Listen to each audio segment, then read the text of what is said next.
Good afternoon one and all. ഞാൻ ഇവിടെ കുറച്ച് പോയിന്റ്സ് ഒക്കെ നോട്ട് ചെയ്ത് എന്തൊക്കെ പറയണമെന്ന്. ഏറ്റവും ആദ്യം എന്നെക്കുറിച്ചുള്ള ഇൻട്രോ ആയിരുന്നു. ബട്ട് ഇത്രയൊക്കെ എന്നെക്കുറിച്ച് പറയുന്ന സ്ഥിതിക്ക് ഇനി എന്നെക്കുറിച്ചൊരു ഇൻട്രോ പറയുന്നതിൻ്റെ കൂടുതലാണ്. എൻ്റെ സ്വപ്നത്തിൽ പോലും ഇങ്ങനത്തെ ഇൻട്രോ ഒന്നും എനിക്ക് ഇതുവരെ കിട്ടിയിട്ടില്ല. ബട്ട് സ്റ്റിൽ ഒരു കർട്ടസിക്കായിട്ട് I should introduce myself. I am Hari Ganesh V. ഞാൻ ഇപ്പോൾ I was a former Brilliant student. Right now I am a final year MBBS student in AIIMS Bhubaneswar. If ദൈവം സഹായിച്ചാൽ ഒരാഴ്ചക്കുള്ളിൽ ഡോക്ടർ ഹരി ഗണേഷ് വി ആയിട്ട് ഞാൻ ഇൻറ്റേൺഷിപ്പും ജോയിൻ ചെയ്യും. അപ്പോൾ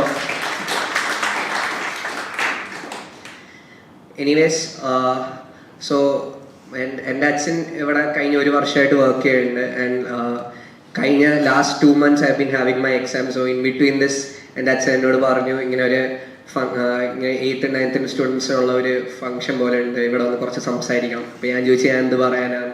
അപ്പം അച്ഛൻ പറഞ്ഞു നീ പഠിച്ച എത്ര കുറേ വർഷം എൻട്രൻസ് കുറേ എഴുതിയതല്ലേ, അതിൻ്റെ എക്സ്പീരിയൻസസ് ഒക്കെ പറഞ്ഞാൽ മതി. അപ്പോൾ കഴിഞ്ഞ കുറച്ച് ദിവസമായിട്ട് എൻ്റെ ഫൈനൽ എക്സാംസിൻ്റെ കാര്യത്തിൽ തിരക്കിലായിരുന്നു. ഇപ്പോൾ കഴിഞ്ഞ 3-4 ദിവസമായിട്ട് ഞാൻ ഇതിനെക്കുറിച്ച് ആലോചിച്ചത്. So I guess interacting with young kids is really nice because I see myself in you all of you guys.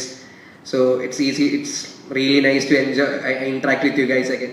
So first, like I will tell ഇവിടെ നിങ്ങളെല്ലാവരും you guys have joined Brilliant. So Brilliant has mainly 2 things, engineering and medical.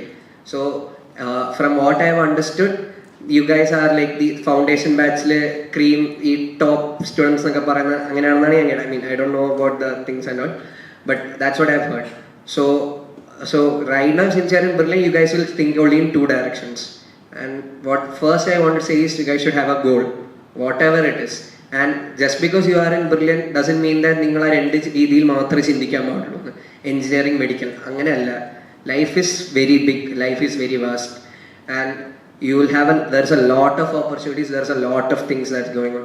And it's not just engineering, it's not just medical, it can be other things like humanities, it can be other things like economics, commerce, even media, journalism, anything. It can be civil service, there's a lot of things, even sports. So for that you should have a goal. That I want to say to all the kids, ഒരു ലക്ഷ്യമാണ് ഏറ്റവും important. എനിക്ക് സത്യം പറഞ്ഞാൽ എൻ്റെ അച്ഛൻ എന്നെ കുറിച്ച് പറഞ്ഞ പോലെ ലൈക്ക് ഓരോ എക്സാം കഴിയുമ്പോൾ നോക്കുന്നത്. കാരണം എനിക്ക് എൻ്റെ മനസ്സിൽ ഇത് വേണം എന്നെനിക്ക് ഉണ്ടായിരുന്നില്ല. Like I just new I can study. So I just studied and I had 2 options and I just thought whatever I'll get, I'll go for it. That was my thing. But that is not what you should do. You guys should have a specific goal in mind. When you're having a goal, when you're going to aim for something, aim ചെയ്യുമ്പോൾ ഏറ്റവും എന്ത് aim ചെയ്യുന്നു അതിൻ്റെ ഏറ്റവും top ആവാനായിട്ടാണ് aim ചെയ്യാൻ. For example, if you're going to think of engineering, try to aim for IIT. If you're thinking of MBBS, try to aim for AIMS Delhi or JIPMER or AIMS and like all the other AIMS. That's what you should aim. If you're going to aim for commerce or economics and all, think about St. Stephen's College in Delhi. So there's, and sports are എന്തെടുക്കുകയാണെങ്കിലും you should always aim to be the top, because that is what matters. Unless you aim for the top, you can't reach anywhere. No one will value if you become mediocre. There is no use if you are going to become mediocre or middle. You have to always aim for the top. അതാണ് ഏറ്റവും. It doesn't, and I'm not saying that you should always go for engineering, medical. There's nothing like that. As I already told, കുറേ opportunities ഉണ്ട് ഇവിടെ നമ്മുടെ മുന്നിൽ. So take one stream which you are comfortable with, which you are passionate about, and then aim for to be the best in that. Then only you will succeed in life. ആ എയിമിലാണ് കാര്യം. അത് right now you guys are 8th and 9th, so understanding what you are actually passionate about, അതായത് എന്താണ് നിങ്ങൾക്കുള്ള passion എന്ന് മനസ്സിലാക്കാൻ കുറച്ച് ടഫായിരിക്കും. But that's fine. ഞാൻ 12th class കഴിഞ്ഞിട്ടാണ് എനിക്ക് അവസാനം MBBS വേണമെന്ന് ഞാൻ തീരുമാനിച്ചത്. So it can take even that long, but that's still fine. But whatever it is, you have to try to aim for your best, and that's where the parents role coming. എവിടെ വെച്ചായാലും മക്കളെ support ചെയ്യാൻ വേണം parents ഉണ്ടാവാൻ. എന്ത് ഇത് whatever decision they make, try to understand the decision and support them to their max. ഇനി അടുത്ത് എനിക്ക് പറയാനുള്ളത്, ഇപ്പോൾ ഞാനിപ്പോൾ ഒരു MBBS സ്ട്രീമിലായതുകൊണ്ട് I know a lot about what happens in that stream. So ഞാൻ in this I guess I'm qualified enough to say that in Kerala there's a thing about being that our children should become a doctor because it is a status symbol. That doctor എന്ന പേര് അതൊക്കെ ഭയങ്കര I don't know, it's deeply embedded in this society. I'm not blaming anyone because that's always been there. പണ്ട് തൊട്ടേ ഉള്ളതാണ്. അതായത് നമ്മുടെ മക്കൾ ഡോക്ടർ ആവണം, എൻ്റെ കൂടെയുള്ള ആൾക്കാർ ഡോക്ടർ, അതൊരു ഇതാണ് ഒരു സ്റ്റാറ്റസ് സിമ്പലുമായിട്ട്. But actually right now, since I've studied in an institute of national importance such as AIIMS, I can understand that notion should change. ആ ചിന്താഗതി തന്നെ നമ്മുടെ ഇത് മാറണം. അതായത് right now if you want your child to become a doctor, like you should first of all understand that becoming a doctor, like first of all clearing NEET, right? For us ഞങ്ങൾക്ക് പണ്ട് എയിംസും നീറ്റും നമ്മൾ separate exams ഒക്കെ ആയിരുന്നു. AIIMS for INIs and NEET for state colleges. Right now it's like one single exam where you can qualify for all the institutes. So getting into it itself is kind of hard right now because of the vast syllabus and all. But after you get it, it's not an easy job. This is not demotivating or anything. MBBS is a 5.5 years very long course. It is tiring and it is draining. So you should be mentally prepared from the start itself. That is very important, and it doesn't get over by MBBS also, because nowadays we need to go for next PG. അങ്ങനെ കുറേ സാധനങ്ങളുണ്ട്. So when you are going to go in this line, you should be prepared that you have a lifelong of studies coming up. So that is why people who are really motivated to go to MBBS should only try to take this, because this is actually, I'm saying, not everyone's cup of tea. കാരണം like എൻ്റെ മക്കൾ ഡോക്ടറാവണം, എൻ്റെ ഡോക്ടറാവണം, like അതൊരു ആ doctor എന്ന പേരിന് വേണ്ടിയിട്ട് പോകേണ്ടതല്ല MBBS. അത് പഠിക്കാൻ പറ്റും എന്നുള്ള ആത്മവിശ്വാസം ഉണ്ടായാൽ മാത്രമേ MBBS നമ്മൾ പോകാൻ പാടുള്ളൂ. And what a person who should come in to MBBS really should have is a quality of empathy. If you have that empathy, if you can devote yourself to service, then only you should come for MBBS. Otherwise there is no use to come in this stream. അതായത് വേറൊരാളുടെ what is empathy എന്ന് വെച്ചാൽ ഞാൻ last 3.5 years ആയിട്ട് ഞാൻ postings ഒക്കെ attend ചെയ്യുന്നുണ്ട്. പോസ്റ്റിംഗിൽ will go to a lot of different departments, from medicine, surgery, obs, pedia, trauma, and you will meet a lot of patients and you will hear a lot of sad stories, like really lot. And then you will understand how lucky all of us are. In pediatrics, like you will find small kids who even the doctors who are treating them know that they are going to die. അവർ മരിച്ചു എന്ന് ചികിത്സിക്കുന്ന ഡോക്ടർമാർക്ക് വരെ അറിയാം, പഠിക്കുന്നത് നമുക്കും അറിയാം. എന്നാലും ആ കൊച്ചുങ്ങൾ നമ്മളോട് നല്ല ചിരിച്ചും കളിച്ചൊക്കെ അവർ നമ്മളോട് സംസാരിക്കുന്നു. അപ്പോൾ എന്നിട്ട് അവരുടെ പേരൻസിനോട് സംസാരിക്കുമ്പോൾ അവരുടെ വിഷമം അത് മനസ്സിലാക്കാനുള്ള കപ്പാസിറ്റി വേണം. That is empathy. വേറൊരാളിന്റെ പ്രശ്നം നമ്മുടേതാണെന്ന് മനസ്സിലാക്കിയിട്ട് and understanding that pain and feeling that pain. Unless you have that quality, there is no use of coming to MBBS, because that is the most important thing if you are going to become a doctor. So that's one thing. Now leave about being a doctor, because that's okay.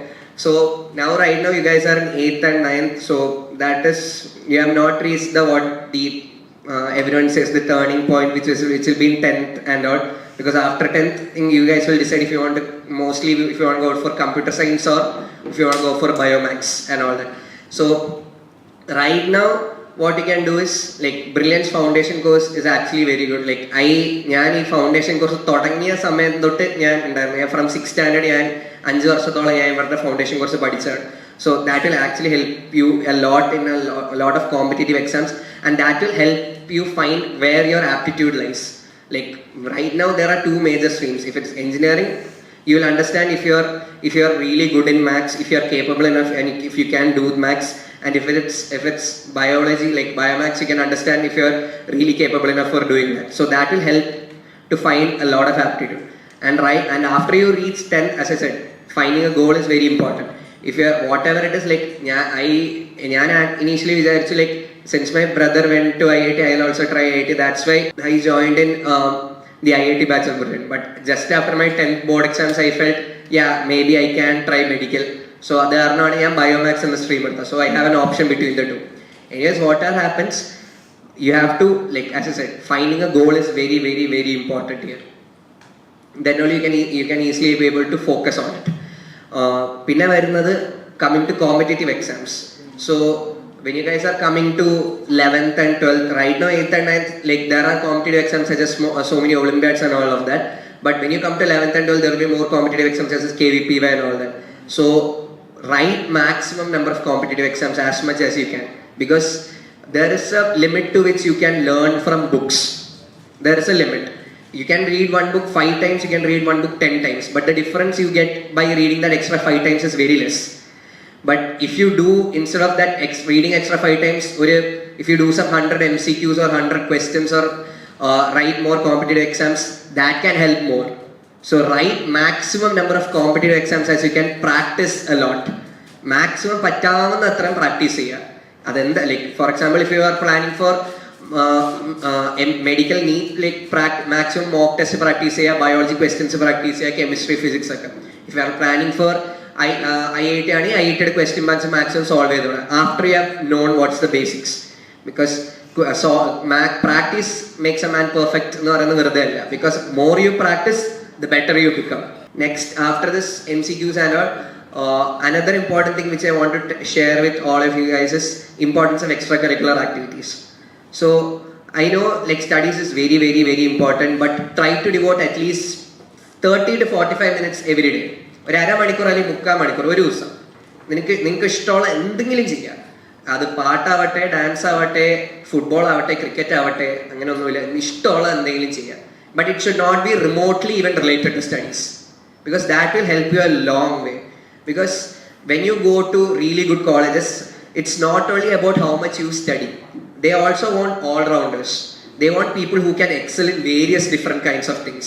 Like I realized that more when I went to a college like that. So I started developing extracurricular activities there, and you will get a lot of chances there also. But cultivating that kind of habit right now itself will make a huge difference. If it's sports, it's really good, because that will get your mind off stuff and you can easily, and it will make you fresh.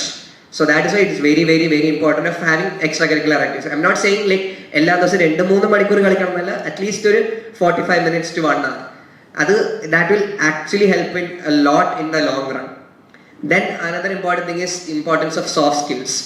What I mean by importance of soft skills is the ability to communicate, how to talk properly, and that is where your English speaking comes into a role.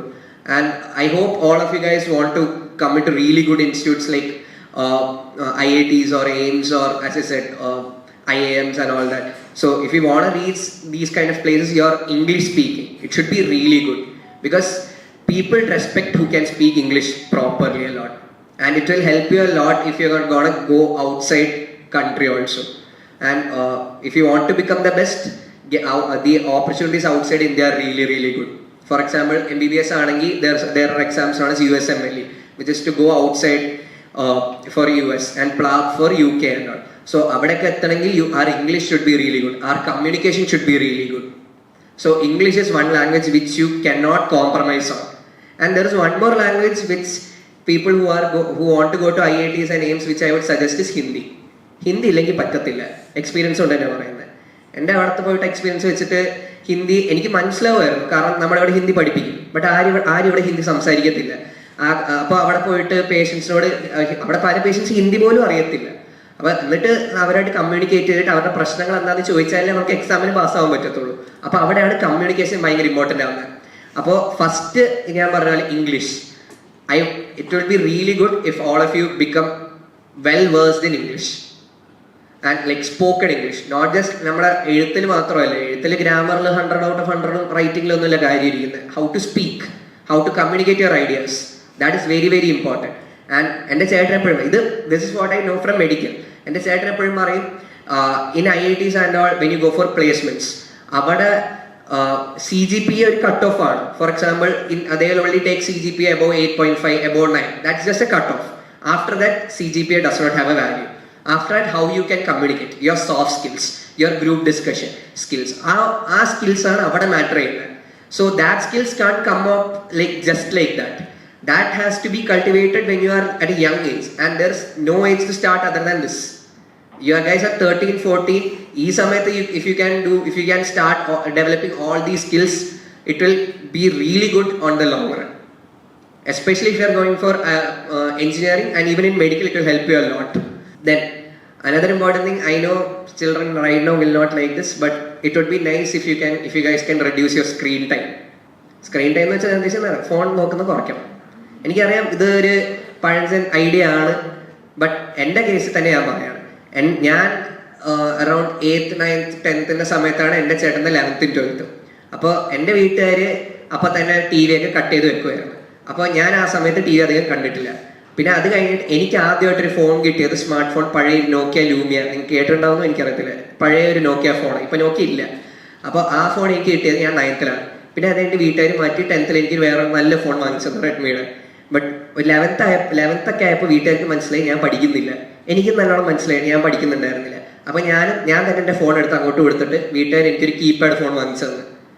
I know right now after this COVID, you guys are all in this online mode and phones and laptops and computers are very, very, very important. I'm not saying not to reduce all that, but there are a lot of apps in phone which will waste your time, such as Instagram. Instagram കൊണ്ട് ഒരു യൂസും ഇല്ല. Even right now ഞാൻ Instagram തുടങ്ങിയത് after 12th, just after my entrance exam only I started Instagram. And obviously I am addicted to Instagram. എൻ്റെ main പണി ബോറടിക്കുമ്പോൾ ഇൻസ്റ്റയിൽ ഇങ്ങനെ reels കണ്ടുകൊണ്ടിരിക്കലാണ്. അപ്പോൾ 2 മാസം മുന്നേ എക്സാമിൻ്റെ ഒരു 1.5 months ബിഫോർ എനിക്ക് മനസ്സിലായി ഞാൻ പഠിക്കുന്നൊന്നുമില്ല, ഫുൾ ടൈം റീൽസ് കണ്ടുകൊണ്ടിരിക്കുകയാണ്. അപ്പം എന്താ അൺഇൻസ്റ്റാൾ ചെയ്തു, വേറെ വഴിയില്ല, കാരണം അല്ലെങ്കിൽ പാസ്സാവില്ല. സോ എന്നിട്ട് 3 days ബിഫോറാണ് ഞാൻ ഇൻസ്റ്റാൾ ചെയ്തത്. So that is why you have to learn to control all of this stuff. Reducing screen time can help a lot, even though that idea of reducing screen time is not very relevant right now, but it is very, very important.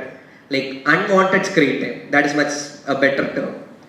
Because a lot of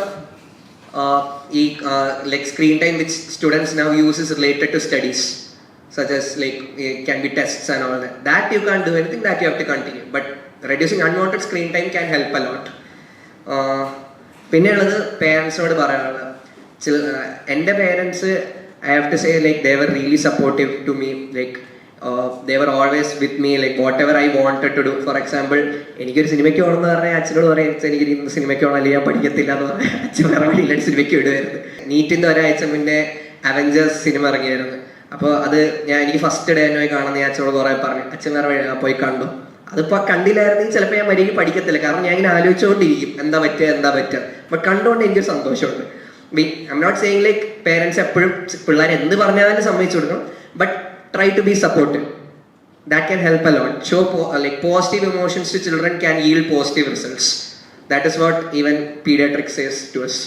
So that is very, very important. Like just support your kids, understand what they want, talk to them, communicate with them a lot. നല്ലോണം ഉള്ളു തുറന്ന് സംസാരിക്കുക. That can be really, really helpful in a long way. നിങ്ങൾക്ക് എന്തെങ്കിലും ചോദിക്കാനുണ്ടെങ്കിൽ anyone? So അപ്പോൾ first ഇതിപ്പം ഹരിഗണേഷ് നമുക്ക് കുറച്ച് കാര്യങ്ങളൊക്കെ പറഞ്ഞു തന്നു, അക്കാഡമിക്സ് ആയിട്ടുള്ള കുറച്ച് കാര്യങ്ങൾ പറഞ്ഞു തന്നു. സോ ബിഫോർ ദാറ്റ് ഒരു കാര്യം ചോദിക്കട്ടെ ഹരിഗണേഷ്, ഇപ്പോൾ ഒരു 4 to 4.5 years ആയി അല്ലേ ഇവിടുന്ന് പോയിട്ട്, ബുള്ളറ്റിൽ നിന്ന് പോയിട്ട്, അത് കഴിഞ്ഞിട്ട് തിരിച്ചു വന്നിരിക്കുകയാണ്, അതും ആസ് എ ഗസ്റ്റ്. അപ്പോൾ ഇപ്പോഴത്തെ ഒരു ഫീൽ എന്താണ്? How do you feel? അതായത് തിരിച്ചു വന്നതിന് ശേഷമുള്ള ആ ഒരു ബുള്ളറ്റ് എക്സ്പീരിയൻസ് എന്താണെന്ന് പറയാമോ? റിയൂണിയന് വന്ന പോലെ തന്നെ ഉണ്ട്, കാരണം ഇവിടെ എനിക്ക് ഇവിടുത്തെ പല സാറന്മാരെയും നേരത്തെ തന്നെ പരിചയമുണ്ട്.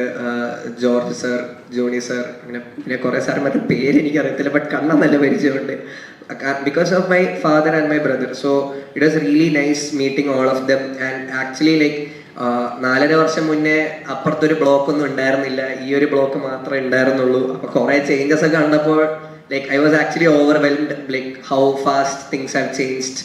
ബട്ട് ദാറ്റ് ഇസ് ലൈഫ്, എല്ലാം മാറും, നമ്മൾ മാറണം. സോ ഇതിനു മുന്നേ പറയുകയുണ്ടായി, ആള് ഇവിടെ IIT ബാച്ചിലാണ് ഇവിടെ ജോയിൻ ചെയ്ത് എക്സാം എല്ലാം എഴുതിയ ഒരു IIT ബാച്ച് സ്റ്റുഡൻ്റ് ആയിരുന്നു. ആൻഡ് നൗ ഇപ്പോൾ അദ്ദേഹം എയിംസ് ഭുവനേശ്വറിലെ മെഡിക്കൽ സ്റ്റുഡൻ്റ് ആണ്. So from IIT to AIIMS ആ ഒരു ചേഞ്ച് എന്തായിരുന്നു? അതായത് ഈ ഒരു MBBS എന്ന് പറയുന്നത് ചൂസ് ചെയ്യാനുള്ള റീസൺ എന്തായിരുന്നു? Actually this is A bit long story, but ഞാൻ ചുരുക്കി പറയാം. എൻ്റെ ചേട്ടൻ, നിങ്ങൾക്ക് അറിയാവുന്ന രാമഗണേഷി, ചേട്ടന് ബയോളജി വെറുപ്പായിരുന്നു, ഭയങ്കര വെറുപ്പായിരുന്നു. അപ്പോൾ ചേട്ടൻ അത് കാരണം പണ്ടേ തീരുമാനിച്ചാണ് ചേട്ടൻ എന്തായാലും മെഡിസിൻ എടുക്കത്തില്ല, ചേട്ടൻ എഞ്ചിനീയറിംഗ് മതിയെന്ന്. അപ്പോൾ ചേട്ടൻ 10th തന്നെ ചേട്ടൻ കമ്പ്യൂട്ടർ മാത്സ് എടുത്ത് ചേട്ടൻ അങ്ങ് IIT എഴുതുകയായി. അപ്പോൾ എനിക്ക് ബയോളജി വെറുപ്പൊന്നും ഉണ്ടായിരുന്നില്ല, എനിക്ക് മാത്സ് ആയിരുന്നു കൂടുതൽ ഇഷ്ടം, എനിക്ക് ബയോളജി പഠിക്കുകയായിരുന്നു. അപ്പോൾ എൻ്റെ വീട്ടുകാർ ഇത് കണ്ടിട്ട് വീട്ടുകാരൊന്ന് ചോദിച്ചു, നിനക്കിനി താല്പര്യമുണ്ടോ? എന്നെ ഫോഴ്സ് ചെയ്തിട്ടില്ല. അതിലെനിക്ക് എപ്പോഴും എൻ്റെ വീട്ടുകാരോട് I am still grateful for them, because they have never force me in anything. Everything they have left up. അപ്പോൾ ഞാൻ ആലോചിച്ച് നോക്കി, പറ്റുമായിരിക്കും, but I wasn't still sure about it. So that is why initially in my 10th annual I thought I might be more fit for IIT. That's why I wrote IITയുടെ screen test ഒക്കെ. പിന്നെ 10th 11th എത്തിയപ്പോഴാണ് എനിക്ക് കൂടുതൽ ഞാൻ പിന്നെ biology മര്യാദയ്ക്ക് പഠിച്ചു തുടങ്ങി. കാരണം 10th വരെ നമ്മൾ പഠിക്കുന്ന ബയോളജി ആയിരിക്കില്ല 11th 12th കാണുന്നത്. 11th 12th പഠിക്കുന്ന ബയോളജി അല്ല പിന്നെ MBBS കാണുന്നത്. There is a lot of difference. But 11th 12th എത്തിയപ്പോൾ I started liking the subject. അപ്പോൾ സബ്ജക്റ്റ് ഇഷ്ടപ്പെട്ട് തുടങ്ങിയപ്പോൾ ഞാൻ പിന്നെ ആലോചിച്ചു അപ്പോൾ എനിക്കിത് ചിലപ്പോൾ പറ്റുമായിരിക്കും. പിന്നെ എൻ്റെ ഒരു കസിൻ ഉണ്ട്, he is also doctor, he is doing PG in medicine in Amrita എറണാകുളത്ത്. അപ്പോൾ പുള്ളിക്കാരനായിട്ട് I use to talk to him ഇടയ്ക്ക്. അപ്പോൾ he also use to say like biology പറ്റുമെങ്കിൽ തോന്നിയാൽ you can try to become a doctor. പിന്നെ ഞാൻ പിന്നെ കുറച്ച് സീരീസ് ഒക്കെ കാണുമായിരുന്നു ഈ ഡോക്ടർമാരെ കുറിച്ചൊക്കെ. അതൊക്കെ ഒരു ഇൻസ്പിറേഷൻ ആയിട്ടൊക്കെ തോന്നിയാണ്. അപ്പോൾ നമുക്ക് ഇതേപോലെയൊക്കെ സർജനൊക്കെ ആവാം, നമുക്ക് ഇതേപോലെ ആൾക്കാരെ രക്ഷിക്കാം, അങ്ങനത്തെ ഒരു തോന്നലൊക്കെ വന്നപ്പോൾ പിന്നെ എന്തായാലും ഞാൻ 2 എൻട്രൻസും എഴുതി. കിട്ടുന്ന നോക്കാന്ന് വെച്ചിട്ട് 2 എൻട്രൻസും എഴുതി. ഭാഗ്യവശാൽ എനിക്ക് 2ഉം കിട്ടി. അപ്പോൾ വീണ്ടും അച്ഛൻ ചോദിച്ചു എനിക്ക് എന്താ പ്ലാൻ. അപ്പോൾ ഞാൻ പറഞ്ഞ കുറച്ച് സമയം വേണം, ഞാൻ ആലോചിക്കട്ടെ. അപ്പോൾ ചേട്ടനൊക്കെ വിളിച്ചു, ചേട്ടൻ പറഞ്ഞ് നിനക്ക് എയിംസ് കിട്ടിയതല്ലേ, പിന്നെ എന്തിനാ, എയിംസ് ഭയങ്കര നല്ല ഇൻസ്റ്റിറ്റ്യൂട്ട് അല്ലേ, നീ പൊക്കോന്ന് പറഞ്ഞു. അപ്പോൾ ഞാൻ വിളിച്ചു ശരി എയിംസ് നല്ല ഇൻസ്റ്റിറ്റ്യൂട്ടാണ്, പോവാം. അങ്ങനെ ചെന്ന് പെട്ടതാണ് അവിടെ. ഓക്കെ, അപ്പം എയിംസ് എന്ന് പറയുന്നത് നമുക്കറിയാം എല്ലാ മെഡിക്കൽ സ്റ്റുഡൻറ്റിൻ്റെയും ഒരു സ്വപ്ന ഇൻസ്റ്റിറ്റ്യൂട്ടാണ് എയിംസ് ഡൽഹി ഭുവനേശ്വർ. എയിംസ് എന്ന് പറയുന്നത് ഒരു മെഡിക്കൽ സ്റ്റുഡൻറ്റിനെ സംബന്ധിച്ച് ഒരു എന്താ പറയുക ടോപ്പ് നോച്ച് ആയിട്ടുള്ള ഒരു കാര്യം തന്നെയാണ് അല്ലേ. സോ അവിടെ തന്നെയാണ് ആൾ എത്തിയിരിക്കുന്നത്. So once again congratulations. നിങ്ങൾക്ക് ഇനി ആർക്കെങ്കിലും എന്തെങ്കിലും ക്വസ്റ്റ്യൻസ് ചോദിക്കാനുണ്ടോ, എന്തെങ്കിലും കൺസേൺസ്, അല്ലെങ്കിൽ ആർക്കെങ്കിലും സ്റ്റുഡൻസിനാണെങ്കിലും പാരൻസിനാണെങ്കിലും? സ്ക്രീൻ ടൈം കാണുന്നത്. അപ്പൊ ഈ നമ്മൾ മാക്സിമം ടെക്സ്റ്റ് വാങ്ങിച്ചു കൊടുത്താലും ഇവര് ഡൗട്ട് എന്ന് ഗൂഗിളില് സെർച്ച് ചെയ്തുകൊണ്ടിരിക്കും. അപ്പൊ അത് പുസ്തകം ഇല്ലാണ്ട് ഗൂഗിൾ ഉപയോഗിക്കാണ്ട് പുസ്തകത്തിൽ തന്നെ നമുക്കിത് കവറപ്പ് ചെയ്യാൻ പറ്റുമോ ഓരോ സ്റ്റുഡൻറ്റ്? അത് അല്ലെങ്കിൽ ഇത് സപ്പോർട്ടീവായിട്ട് ഇത് സിസ്റ്റം കൊടുക്കുന്നതിന് കുഴപ്പമുണ്ടോ? ആക്ച്വലി ഞാൻ മാക്സിമം ഞാനൊക്കെ ഈ ഡൗട്ട്സ് ഉള്ള മിക്കവാറും ഫിസിക്സിനൊക്കെ ആയിരിക്കും ഡൗട്ട്സ് ഉണ്ടാവുന്നത്. അപ്പോൾ മോസ്റ്റ്ലി ഇവരിപ്പോൾ തരുന്ന സ്റ്റഡി മെറ്റീരിയൽ ആയാലും വേറെ ഏത് പുസ്തകം, for example I use to use HC Varma, DC Pandey, അതുപോലത്തെ ബുക്സൊക്കെയാണ് ഞാൻ ഉപയോഗിച്ചിട്ടുള്ളത് 11th 12th. അപ്പോൾ mostly it will have the methods in itself. So പുസ്തകം നല്ലോണം ഒന്ന് അടിച്ചു വരക്കി നോക്കിയാൽ തന്നെ അതിൻ്റെ ആൻസർ അതിനകത്ത് ഉണ്ടാവും. ഇപ്പോൾ your screen like trusting Google and it should not be your first line, because Google can have a lot of varied answers and half of them may not be even true. ഞങ്ങൾ പകുതി സാധനം ഇപ്പോൾ ഞങ്ങളുടെ MBBS ഞങ്ങൾക്ക് doubt ഉണ്ടെങ്കിൽ ഞങ്ങൾക്ക് പെട്ടെന്ന് ചിലപ്പോൾ ഞങ്ങൾ ഗൂഗിളായിരിക്കും അടിച്ചു നോക്കുന്നത്. ബട്ട് പകുതി സമയം അതിൻ്റെ ഉത്തരം തെറ്റും ആവാറുണ്ട്. സോ ഏറ്റവും best trusting standard text books ആണ് ബെസ്റ്റ്.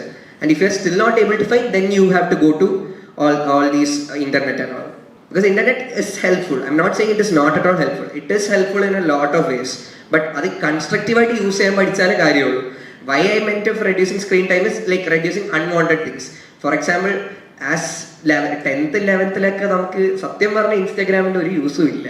അതിനകത്ത് എഡ്യൂക്കേഷൻ കിട്ടാൻ എനിക്കൊന്നും തോന്നിയിട്ടില്ല. അപ്പോൾ അതുപോലത്തെ ആപ്സ് ഒക്കെയാണ് ഞാൻ ഉദ്ദേശിക്കുന്നത്. Not selectively saying Instagram, but there are a lot of apps which have, to be frank, less used. What I want to reduce is that using this for like constructively studying is well and good, but trusting the standard textbooks would be better.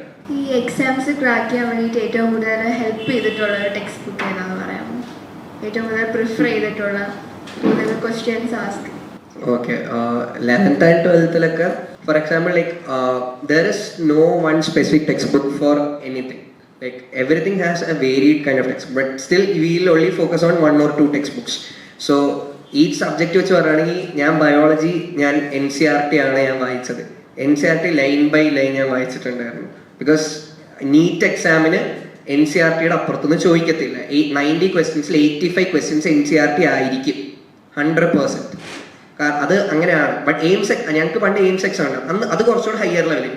But ബയോളജിക്ക് NCERT is your Bible or whatever it is. And then coming to കെമിസ്ട്രിയിലായാലും first level NCERT തന്നെ. NCERT കഴിഞ്ഞിട്ട് പിന്നെ ഓരോ type chemistry, for example when you reach 11th you will understand there are different things. There is inorganic chemistry, there is organic chemistry, there is physical chemistry. അപ്പോൾ ഈ physical കെമിസ്ട്രിയിലൊക്കെ there is a book known as R.C. Mukherjee. പിന്നെ ഇനോർഗാനിക്കിനും അപ്പോഴും NCERT ആണ്. Organic ഞാൻ actually ഈ നമ്മുടെ കോച്ചിങ് ഇൻസ്റ്റിറ്റ്യൂട്ട്സിന്റെ ബുക്കാണ് പ്രിഫർ ചെയ്തത്. കാരണം അതെനിക്ക് നല്ല ബുക്സ് ഒന്നും എനിക്ക് നോക്കിയിട്ട് കിട്ടിയില്ല. Like the books which I read, എൻ്റെ ചേട്ടൻ്റെ ബുക്സ് ഒക്കെ ഞാൻ നോക്കിയപ്പോൾ എനിക്ക് കോംപ്രഹെൻഡ് ചെയ്യാൻ പറ്റുന്നുണ്ടായിരുന്നില്ല. സോ ഐ പ്രിഫേർഡ് കോച്ചിങ് ഇൻസ്റ്റിറ്റ്യൂട്ട്സിന്റെ ബുക്ക്, ലൈക്ക് ബ്രില്യൻ്റെ ബുക്കൊക്കെയാണ് ഞാൻ പ്രിഫർ ചെയ്തത്. പിന്നെ കമ്മിങ് ടു ഫിസിക്സ് ഏറ്റവും ബേസ് ചെയ്ത് തുടങ്ങുന്നത് HC വർമ്മ എന്ന് പറഞ്ഞിട്ടുള്ള ബുക്കാണ്. That is the most basic thing, but that is the most important book. And from there, there is another book which is useful for advanced, JEE Advanced, JEE Mains. And then DC Pandey. That's like really good book. So these are the books which I used. And at least, even if you are not able to follow these things, at least you should be well versed with NCERT. At least in chemistry and biology, NCERT well versed ആയിരിക്കണം 11th and 12th. Whatever stream you are going to, be it JEE or be it NEET, NCERT is the most basic thing, at least in chemistry and biology. പിന്നെ വരുന്ന at least നമ്മുടെ coaching ഇൻസ്റ്റിറ്റ്യൂട്ടിന്റെ book എങ്കിലും ചെയ്തിരിക്കണം, even if you are not able to do the standard books. Maths R D Sharma, I guess everyone would have heard. R D ശർമ്മയുടെ ഒരു കുറച്ചുകൂടെ higher book ഉണ്ട്, ഒബ്ജക്റ്റീവ് മാത്തമാറ്റിക്സ് എന്ന് പറഞ്ഞിട്ട്. അതായിരുന്നു ഞാൻ യൂസ് ചെയ്തുകൊണ്ടിരുന്നത്. Hi Hari, congratulations once again. Thank you. Hari, Hari actually foundation join ചെയ്ത ആളാണല്ലോ. Yeah, foundation. എങ്ങനെ മാനേജ് ചെയ്യുന്നു സ്കൂളിലത്തെ സ്റ്റഡീസും at the same time brilliant in the, because I think you have done hybrid, right? Yeah. അപ്പോൾ എങ്ങനെ അത് manage ചെയ്തു? Because സ്കൂളിലൊരു curriculum വേറൊരു രീതിയിലായിരിക്കും, എക്സാം ഷെഡ്യൂൾസ് വേറെ രീതിയിലായിരിക്കും. At the same time maybe same വീക്കിൽ തന്നെ നമുക്ക് ബ്രില്യൻറ്റിൻ്റെ എക്സാംസ് ഉണ്ടാവും. So how do you manage, like a kind of time management? How did you manage in the sense, like most I'll say initially brilliant in the classes I started in April and so most of the topics അവർ April May എന്ന സമയത്ത് തന്നെ അവർ കുറേയൊക്കെ cover ചെയ്യുമായിരുന്നു. അപ്പോൾ ആ സമയത്ത് തന്നെ അവർ ലൈക്ക് അന്നു പഠിച്ചത് അന്നു തന്നെ നോക്കുക, പരമാവധി ക്വസ്റ്റ്യൻസ് ഒക്കെ സോൾവ് ചെയ്യുക, അങ്ങനെയായിരുന്നു ഞാൻ ആ സമയത്ത്. So you will get head start on what ever is being taken at school. അപ്പോൾ പിന്നെ സ്കൂളിൽ ജസ്റ്റ് അവർ പഠിപ്പിക്കുമ്പോൾ ജസ്റ്റ് ഒന്ന് മറച്ചു നോക്കിയാൽ തന്നെ നമുക്ക് പകുതി സാധനം ഓർമ്മ കിട്ടും. എനിക്ക് അങ്ങനെ കിട്ടുമായിരുന്നു. So that really help me allot. പിന്നെ തിരിച്ചു വന്നിട്ട് ഞാൻ പറഞ്ഞില്ലേ കുറച്ച് നേരം റെസ്റ്റ് എടുത്തിട്ട് പിന്നെ ഞാൻ പഠിക്കാതിരിക്കുമായിരുന്നു സ്ഥിരം ചെയ്തുകൊണ്ടിരുന്നത്. ക്ലാഷ് ആക്ച്വലി സ്കൂളിൻ്റെ എക്സാംസ് ഞങ്ങളുടെ ഐ ഗസ് നോ ഞങ്ങളുടെ ഇപ്പോഴത്തെ സ്കൂൾ സിസ്റ്റം അല്ലായിരുന്നു like that's not what it's right. ഞങ്ങൾക്ക് അന്ന് ചെറിയ ചെറിയ എക്സാംസ് ഒക്കെ ആയിരുന്നു. എന്ത് FA1, FA2, SA1 എന്നൊക്കെ പറഞ്ഞിട്ട് കുറേ ചെറിയ സ്മോൾ എക്സാംസ് ആയിരുന്നു. And that actually add like very less portions. Like for example ഒരു ചാപ്റ്റർ, അര ചാപ്റ്റർ, ഇങ്ങനെയൊക്കെയായിരുന്നു ഞങ്ങൾക്ക് സ്കൂളിൽ എക്സാം നടന്നുകൊണ്ടിരുന്നത്. പിന്നെ ഞങ്ങൾക്ക് ഈ ലൈക്ക് ഈ മെയിൻ എക്സാംസ് ഒക്കെ വരുമ്പോൾ ആ സമയത്ത് ബ്രില്യൻ്റ് എക്സാം നമ്മൾ പറയുന്നത് ബ്രില്യൻ്റ് ലൈക്ക് നമുക്ക് എക്സാംസ് ഉണ്ട്. അപ്പോൾ ആ സമയത്ത് ജനറലി ബ്രില്യൻ്റ് എക്സാംസ് ഉണ്ടാവാറുണ്ടായിരുന്നില്ല. So that actually help. But I actually don't know how the school system works right no. At least like 11th and 12th would be the same, but I don't know till 10th how is it. Like ഞങ്ങൾക്ക് നല്ല വ്യത്യാസം ഉണ്ടായിരുന്നു. Like we didn't have board exams in 10th and all. My daughter is into ICSE board, so ICSE is a bit hard. ICSE I have heard ICSE കുറേ പഠിക്കാനുണ്ട് നേരിട്ടുണ്ട്. how to manage like both the ICSE along with the brilliant. Like ഞാൻ പറഞ്ഞില്ലേ at least you just see the topics which are similar. So topics similar ആണെങ്കിൽ like study from one thing, like mostly brilliant in the ആയിരിക്കും കുറച്ചുകൂടെ നല്ല, because it's more exam oriented and like once you understand the concepts from one place that will stay. So it doesn't matter where you get the concepts from. So study the common things first, പിന്നെ like different ആയിട്ടുള്ള സാധനങ്ങൾ നോക്കി പോകാനാണ് ഞാൻ ചെയ്തിട്ടുള്ളത്. ഹരി, ഇപ്പം ഒരു കാര്യം ചോദിക്കാനുണ്ട്. അതായത് ആസ് എ മെഡിക്കൽ സ്റ്റുഡൻറ്റ് അല്ലെങ്കിൽ ഒരു എൻട്രൻസ് എക്സാമിന് വേണ്ടി പ്രിപ്പയർ ചെയ്യുന്ന ഒരു സ്റ്റുഡൻറ്റ് എന്ന നിലയിൽ ആ ഒരു ടൈമിലെ സ്ട്രെസ് മാനേജ്മെൻ്റ് ഒക്കെ എങ്ങനെയായിരുന്നു? കാര്യം ഒരു കോമ്പറ്റേറ്റീവ് എക്സാം എന്ന് പറയുമ്പോൾ നമ്മുടെ സ്കൂൾ ലെവലിലെ പോലത്തെ ഒരു എക്സാമോ അല്ലെങ്കിൽ അങ്ങനത്തെ ഒരു ആയിരിക്കില്ല. കോമ്പറ്റേറ്റീവ് എക്സാം വരുമ്പോൾ പെട്ടെന്ന് നമ്മുടെ കുട്ടികളുടെ ഇടയിൽ അല്ലെങ്കിൽ പാരൻസിൻ്റെ ഇടയിലാണെങ്കിലും ഒരു സ്ട്രെസ് ഉണ്ടാവും. കുട്ടികൾ എങ്ങനെ പഠിക്കുന്നു, അവരെങ്ങനെയാണ് ഇത് മാനേജ് ചെയ്യുന്നത്, നമുക്ക് ആസ് എ പാരൻസ് എന്നുള്ള നിലയിൽ നമുക്ക് കുറച്ച് സ്ട്രെസ് ഉണ്ടാവും. കുട്ടികൾക്കാണെങ്കിലും അത് എങ്ങനെ പഠിക്കണം, ഒരുപാട് സ്ട്രെസ് ലെവൽ ഉണ്ടാവുമല്ലോ. അപ്പോൾ ആ ഒരു ടൈമിലെ ആ ഒരു എൻട്രൻസ് എക്സാമിൻ്റെ ടൈമിലും അത് കൂടാണ്ട് ഇപ്പോൾ ഒരു മെഡിക്കൽ സ്റ്റുഡൻറ്റ് കൂടിയാണ്, ഇപ്പം soon to be a doctor also. So ആ ഒരു ടൈമിലെ സ്ട്രെസ് മാനേജ്മെന്റ് എങ്ങനെയായിരുന്നു? ലൈക്ക് ആസ് മാം പറഞ്ഞ പോലെ മെഡിക്കൽ സ്റ്റുഡൻറ്റിൻ്റെ ഒരു ഇത് കേൾക്കുമ്പോൾ തന്നെ ഏറ്റവും കൂടുതലുള്ള ഒരു സാധനമാണ് ഈ സ്ട്രെസ് എന്ന് പറയുന്നത്. കാരണം as A medical student stress will always be there because your hours are like that, your classes will be like for example എൻ്റെ ചേട്ടനൊക്കെ classes are only from like he doesn't even have fixed classes.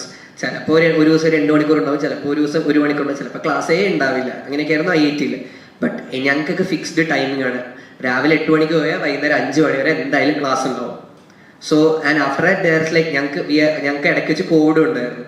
So because of covid ഞങ്ങളുടെ second year is like actually it should be done within 1.5 years.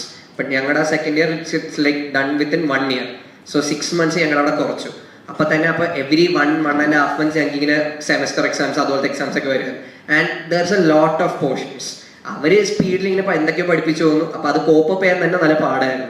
So and during my എൻട്രൻസിൻ്റെ സമയം entrance സമയം പിന്നെ like because എൻ്റെ entrance ഞാൻ exam like ഞാൻ രണ്ടും മെഡിക്കലും എഞ്ചിനീയറിംഗ് എഴുതിക്കൊണ്ടിരുന്നതുകൊണ്ട് എവറി 1 or 2 weeks എന്തെങ്കിലും എൻട്രൻസ് എക്സാം ഉണ്ടാവുമായിരുന്നു. ഏപ്രിൽ ബോർഡ് എക്സാം കഴിഞ്ഞപ്പോൾ തന്നെ ആദ്യം JEE വന്നു, പിന്നെ അതിൻ്റെ കുസാറ്റ് എൻട്രൻസ്, പിന്നെ അത് കഴിഞ്ഞിട്ട് നീറ്റ്, പിന്നെ JEE അഡ്വാൻസ്ഡ്, പിന്നെ എയിംസ്, പിന്നെ ജിപ്മ. എൻ്റെ JEE അഡ്വാൻസ്ഡും എയിംസ് തമ്മിൽ ഒരു ദിവസത്തെ ഗ്യാപ്പ് ഉണ്ടായിരുന്നുള്ളൂ. എൻ്റെ എയിംസ് എക്സാം കോയമ്പത്തൂരിലാണ്. ഞാൻ കോയമ്പത്തൂർ വരെ പോയിട്ട് തിരിച്ച് വന്നിട്ട് ഒരു ദിവസം ഗ്യാപ്പ് കഴിഞ്ഞിട്ട് ഞാൻ JEE അഡ്വാൻസ്ഡ് എഴുതി. So there's a like for me there was like less time to in between exams and all that. So ആ സമയത്ത് managing stress is very very important. അതുകൊണ്ടാണ് ഞാൻ ഇനീഷ്യലി പറഞ്ഞപ്പോൾ തന്നെ അവിടുത്തെ ഏറ്റവും ഇമ്പോർട്ടൻറ്റ് റോള് പേരൻസിൻ്റെ ആണ്. Because parents can only create that environment for kids. That ആ സ്ട്രെസ് ഫ്രീ എൻവയോൺമെന്റ് ഉണ്ടാക്കുന്നത് പേരൻസ് ആണ്. സ്ട്രെസ് കുറയ്ക്കുന്നതും കൂട്ടുന്നതും എല്ലാം പേരൻസിന്റെ കയ്യിലാണ് ഇരിക്കുന്നത്. അപ്പോൾ നിങ്ങൾ പറയുന്ന ഒരു വാക്ക് തന്നെ ചിലപ്പോൾ അവർക്ക് സ്ട്രെസ് കുറയ്ക്കാം. ഫോർ എക്സാമ്പിൾ എൻ്റെ പേരൻസ് ഞാൻ ആക്ച്വലി പെട്ടെന്ന് ടെൻഷൻ അടിക്കുന്ന കൂട്ടത്തിലാണ്. ഫോർ എക്സാമ്പിൾ ഞാൻ ടെൻഷൻ അടിച്ച് എഴുതിയ എക്സാമൊക്കെ ഞാൻ നല്ല രീതിക്ക് മോശമായിട്ട് ചെയ്തിട്ടുണ്ട്. ബട്ട് ഞാൻ ചില്ലായിട്ട് എഴുതിയ എക്സാമൊക്കെ എനിക്ക് നല്ല റാങ്ക് ഉണ്ട്. ഞാൻ ഏറ്റവും ചില്ലായിട്ട് എഴുതിയ എക്സാമാണ് JEE അഡ്വാൻസ്. കാരണം JEE അഡ്വാൻസ് തലേദിവസം ഞാൻ പറഞ്ഞു ഞാൻ യാത്ര ചെയ്യാറ്. അപ്പൊ എൻ്റെ അമ്മ പറഞ്ഞു നാളെ JEE അഡ്വാൻസ്. ഞാൻ പറഞ്ഞു ഉണ്ട്, ഇനി എന്താണെന്ന് എനിക്ക് അറിയത്തില്ല, നീ അങ്ങനെ പറഞ്ഞു. അപ്പൊ അമ്മ പറഞ്ഞു അതിനെന്താ, നീ എന്തായാലും മിക്കവാറും മെഡിക്കലല്ല, നിനക്ക് പറ്റുന്ന പോലെ എഴുതിക്കോ, മാക്സിമം ഇതായിട്ട് റിലാക്സ് ആയിട്ട് പോയി എഴുതിയാൽ ആ ഒരു. അപ്പൊ എനിക്കൊരു ഇത് കിട്ടി. അപ്പൊ അവർക്ക് കുഴപ്പമില്ല, ഞാനൊന്ന് റിലാക്സ് ആയി പോയി എഴുതിയാൽ എന്നെ കൊണ്ട് പറ്റാതെ ഞാൻ അങ്ങനെ സ്കോർ ചെയ്യാൻ നോക്കും. അപ്പൊ അതാ പേരൻസിന്റെ അവിടെയാണ് ഏറ്റവും ഇമ്പോർട്ടൻ്റ് ഉള്ളത്. അവിടെ പേരൻസിന്റെ ആണ്. എൻ്റെ പേരൻസ് ആ സമയത്ത് എനിക്ക് ആക്ച്വലി ഒരു നല്ല എൻവയോൺമെന്റ് ഉണ്ടാക്കി തന്നു. ഈവൻ തോ അയാളുടെ ലോട്ട് ഓഫ് എക്സാംസ്, അയാളുടെ ലോട്ട് of things in my mind, മനസ്സിൽ കുറെ കാര്യങ്ങൾ ഉണ്ടായിരുന്നു. ബട്ട് അറ്റ് ദാറ്റ് ടൈം ഈ ചെറിയ ലൈക്ക് വാട്ട് ക്യാൻ സേ, കുറച്ച് വാക്കുകൾ, കുറച്ച് നല്ല രീതിക്കുള്ള talks, that can itself go A long way in that time. ആ സമയത്ത് ലൈക്ക് പിന്നെ IIT അഡ്വാൻസ് എനിക്ക് രാവിലെ ഉച്ചയ്ക്കായിരുന്നു ഈ അഡ്വാൻസ് എക്സാം വരുന്നത്. ഈ രാവിലെ 3 മണിക്കൂർ, ഉച്ചയ്ക്ക് 3 മണിക്കൂർ. And that itself is A long draining process. രാവിലെ അവിടെ പോയി രാവിലെ എക്സാമിന് 2 മണിക്കൂർ പിന്നെ അവിടെ എത്തണം. എന്നിട്ട് അവിടെ അകത്ത് 1 മണിക്കൂർ ചുമ്മാ ഇരിക്കണം എക്സാം തുടങ്ങുന്നതിന് മുന്നേ. അപ്പൊ ഇങ്ങനെ കുറെ നേരം എനിക്ക് ചുമ്മാ ഇങ്ങനെ ആലോചിക്കും. പിന്നെ 3 മണിക്കൂർ എക്സാം കഴിഞ്ഞിട്ട് 2 മണിക്കൂർ ബ്രേക്ക്, വീണ്ടും exam. That itself is training. But ആ സമയത്ത് ഞാൻ ആക്ച്വലി എനിക്കൊരു ഇതുണ്ടായിരുന്നു. എൻ്റെ വീട്ടുകാർക്ക് പേടിയില്ല, എന്തിനാ ഞാൻ വെറുതെ ടെൻഷൻ അടിക്കുന്നത്, അവര് ചില്ലാണ്. പിന്നെ ഞാൻ മാത്രമായിട്ട് ടെൻഷൻ അടിച്ചിട്ട് എനിക്കൊന്നും കിട്ടാനില്ല. ലൈക്ക് ഞാൻ ഇപ്പൊ ഇനി ടെൻഷൻ അടിച്ചാൽ I'm just it's not worth it for me. അപ്പൊ ആ ഒരു ബോധം നമുക്കും വേണം ആസ് സ്റ്റുഡൻസ്. ടെൻഷൻ അടിക്കുന്നതുകൊണ്ട് ഏറ്റവും കൂടുതൽ നഷ്ടം വരുന്നത് നമുക്കാണെന്ന് നമ്മൾ തന്നെ മനസ്സിലാക്കണം. ആ ബോധം എന്ന് വരുന്നോ അന്നേ നമുക്ക് ഇതിനൊക്കെ സക്സീഡ് ചെയ്യാൻ പറ്റത്തുള്ളൂ. ആൻഡ് ബിക്കോസ് ഓഫ് ദാറ്റ് ഞാൻ മൈ അഡ്വാൻസ് ലൈക്ക് എനിക്ക് തോന്നുന്നത് ഞാൻ വേറെ ഏത് സമയത്ത് ഞാൻ JEE അഡ്വാൻസ് ചെയ്തതിൽ എനിക്ക് 1300 റാങ്ക് ഒക്കെ കിട്ടുമെന്ന്. കാരണം that exam I will still say was the most chillest exam I have ever written. And 3 മണിക്കൂർ എക്സാം ഉണ്ട്. ഞാൻ ഒരു ക്വസ്റ്റൻ നോക്കി ഞാൻ ഇങ്ങനെ പയ്യെ ഇങ്ങനെ വായിക്കും, കുഴപ്പമില്ല, എന്തെങ്കിലുമൊക്കെ നമുക്ക് ആൻസർ മാർക്ക് ചെയ്യാം. പിന്നെ അന്ന് മൾട്ടിപ്പിൾ കറക്റ്റ് ക്വസ്റ്റൻസ് ഒക്കെ ഉണ്ട്. I guess when you reach more in 11th and 12th you will understand how this multiple correct works. For example, if there is A, B, C, D options, like സാധാരണ MCQ എന്താ, ഒന്നിലേക്ക് A ആയിരിക്കും ശരി, അല്ലെങ്കിൽ B ആയിരിക്കും ശരി. In multiple correct it can be A, B, it can be B, C, it can be A, B, C, D. 4 correct ആണ്. അപ്പോൾ ആ സമയത്ത് നമ്മൾ കറക്റ്റായ ഏതെങ്കിലും ഒരെണ്ണം മാർക്ക് ചെയ്താൽ തന്നെ നമുക്ക് 1 മാർക്ക് കിട്ടും. അപ്പൊ എൻ്റെ പ്ലാൻ ഞാൻ നോക്കുമ്പോൾ 4 ഓപ്ഷൻ എനിക്ക് എല്ലാം കറക്റ്റ് കണ്ടുപിടിക്കണമെന്നൊന്നുമില്ല. ഏതെങ്കിലും ഒരെണ്ണം കറക്റ്റ് കണ്ടുപിടിച്ചാൽ തന്നെ നമുക്ക് 1 മാർക്ക് കിട്ടും. അപ്പൊ അങ്ങനെയായിരുന്നു ഞാൻ അപ്രോച്ച് ചെയ്തിട്ടുള്ളത്. നമ്മുടെ അപ്രോച്ചിലാണ് മാറ്റർ ചെയ്യുന്നത്, ഹൗ ടു റെഡ്യൂസ് സ്ട്രെസ്. പിന്നെ as when you come in to medical stream ഞാൻ പറഞ്ഞത് it all depends on what you think about yourself. നമ്മൾ സ്ട്രെസ് അടിച്ചിട്ട് the only person who's going to lose is ourselves, no one else. It's not going to affect the people around, it's not going to affect anyone else, it's just going to affect you. As student എനിക്ക് അത്ര പറയാനുള്ളൂ. And for certain people it can go to a long way that they might end up in depression, but that is just too much. അത്ര ഒന്നും സംഭവിക്കില്ല. As long as you believe in yourself, നിങ്ങളെ കൊണ്ട് പറ്റും എന്ന് നിങ്ങൾ തന്നെ മനസ്സിലാക്കണം. Then everything is possible. Nothing is impossible if you believe in yourself. And that will help a long way if you are going to go for MBBS, because MBBS, as I told, is training. 4.5 വർഷം ചത്തു കടന്നിരുന്ന് പഠിക്കേണ്ടി വരും. And at that time, if your friends would have gone to engineering, they might be earning, but that doesn't matter. നിങ്ങൾക്ക് പറ്റും, നിങ്ങൾ തന്നെ ഒരു you should have that thought in your head. And also I said in between, in my speech, find some time every day, maybe at least 30 minutes, 45 minutes. Do not think about studies. പുസ്തകം അങ്ങ് മാറ്റി വെക്കുക. വേറെ ആ പുസ്തകം ഇരിക്കുന്ന സ്ഥലത്തോട്ടേ പോകരുത്, ആ റൂമിലോട്ടേ കയറരുത്. വേറെ പുറത്തോട്ട് ഇറങ്ങുമോ, നടക്കുമോ, കളിക്കുമോ, ഓടുക, ചാട്, എന്താന്ന് വെച്ചാൽ ചെയ്തു. But I always used to do ഞാൻ ഇടയ്ക്ക് ഞാൻ 1-2 മണിക്കൂറൊക്കെ ഇടയ്ക്ക് ബ്രേക്ക് എടുക്കുമായിരുന്നു.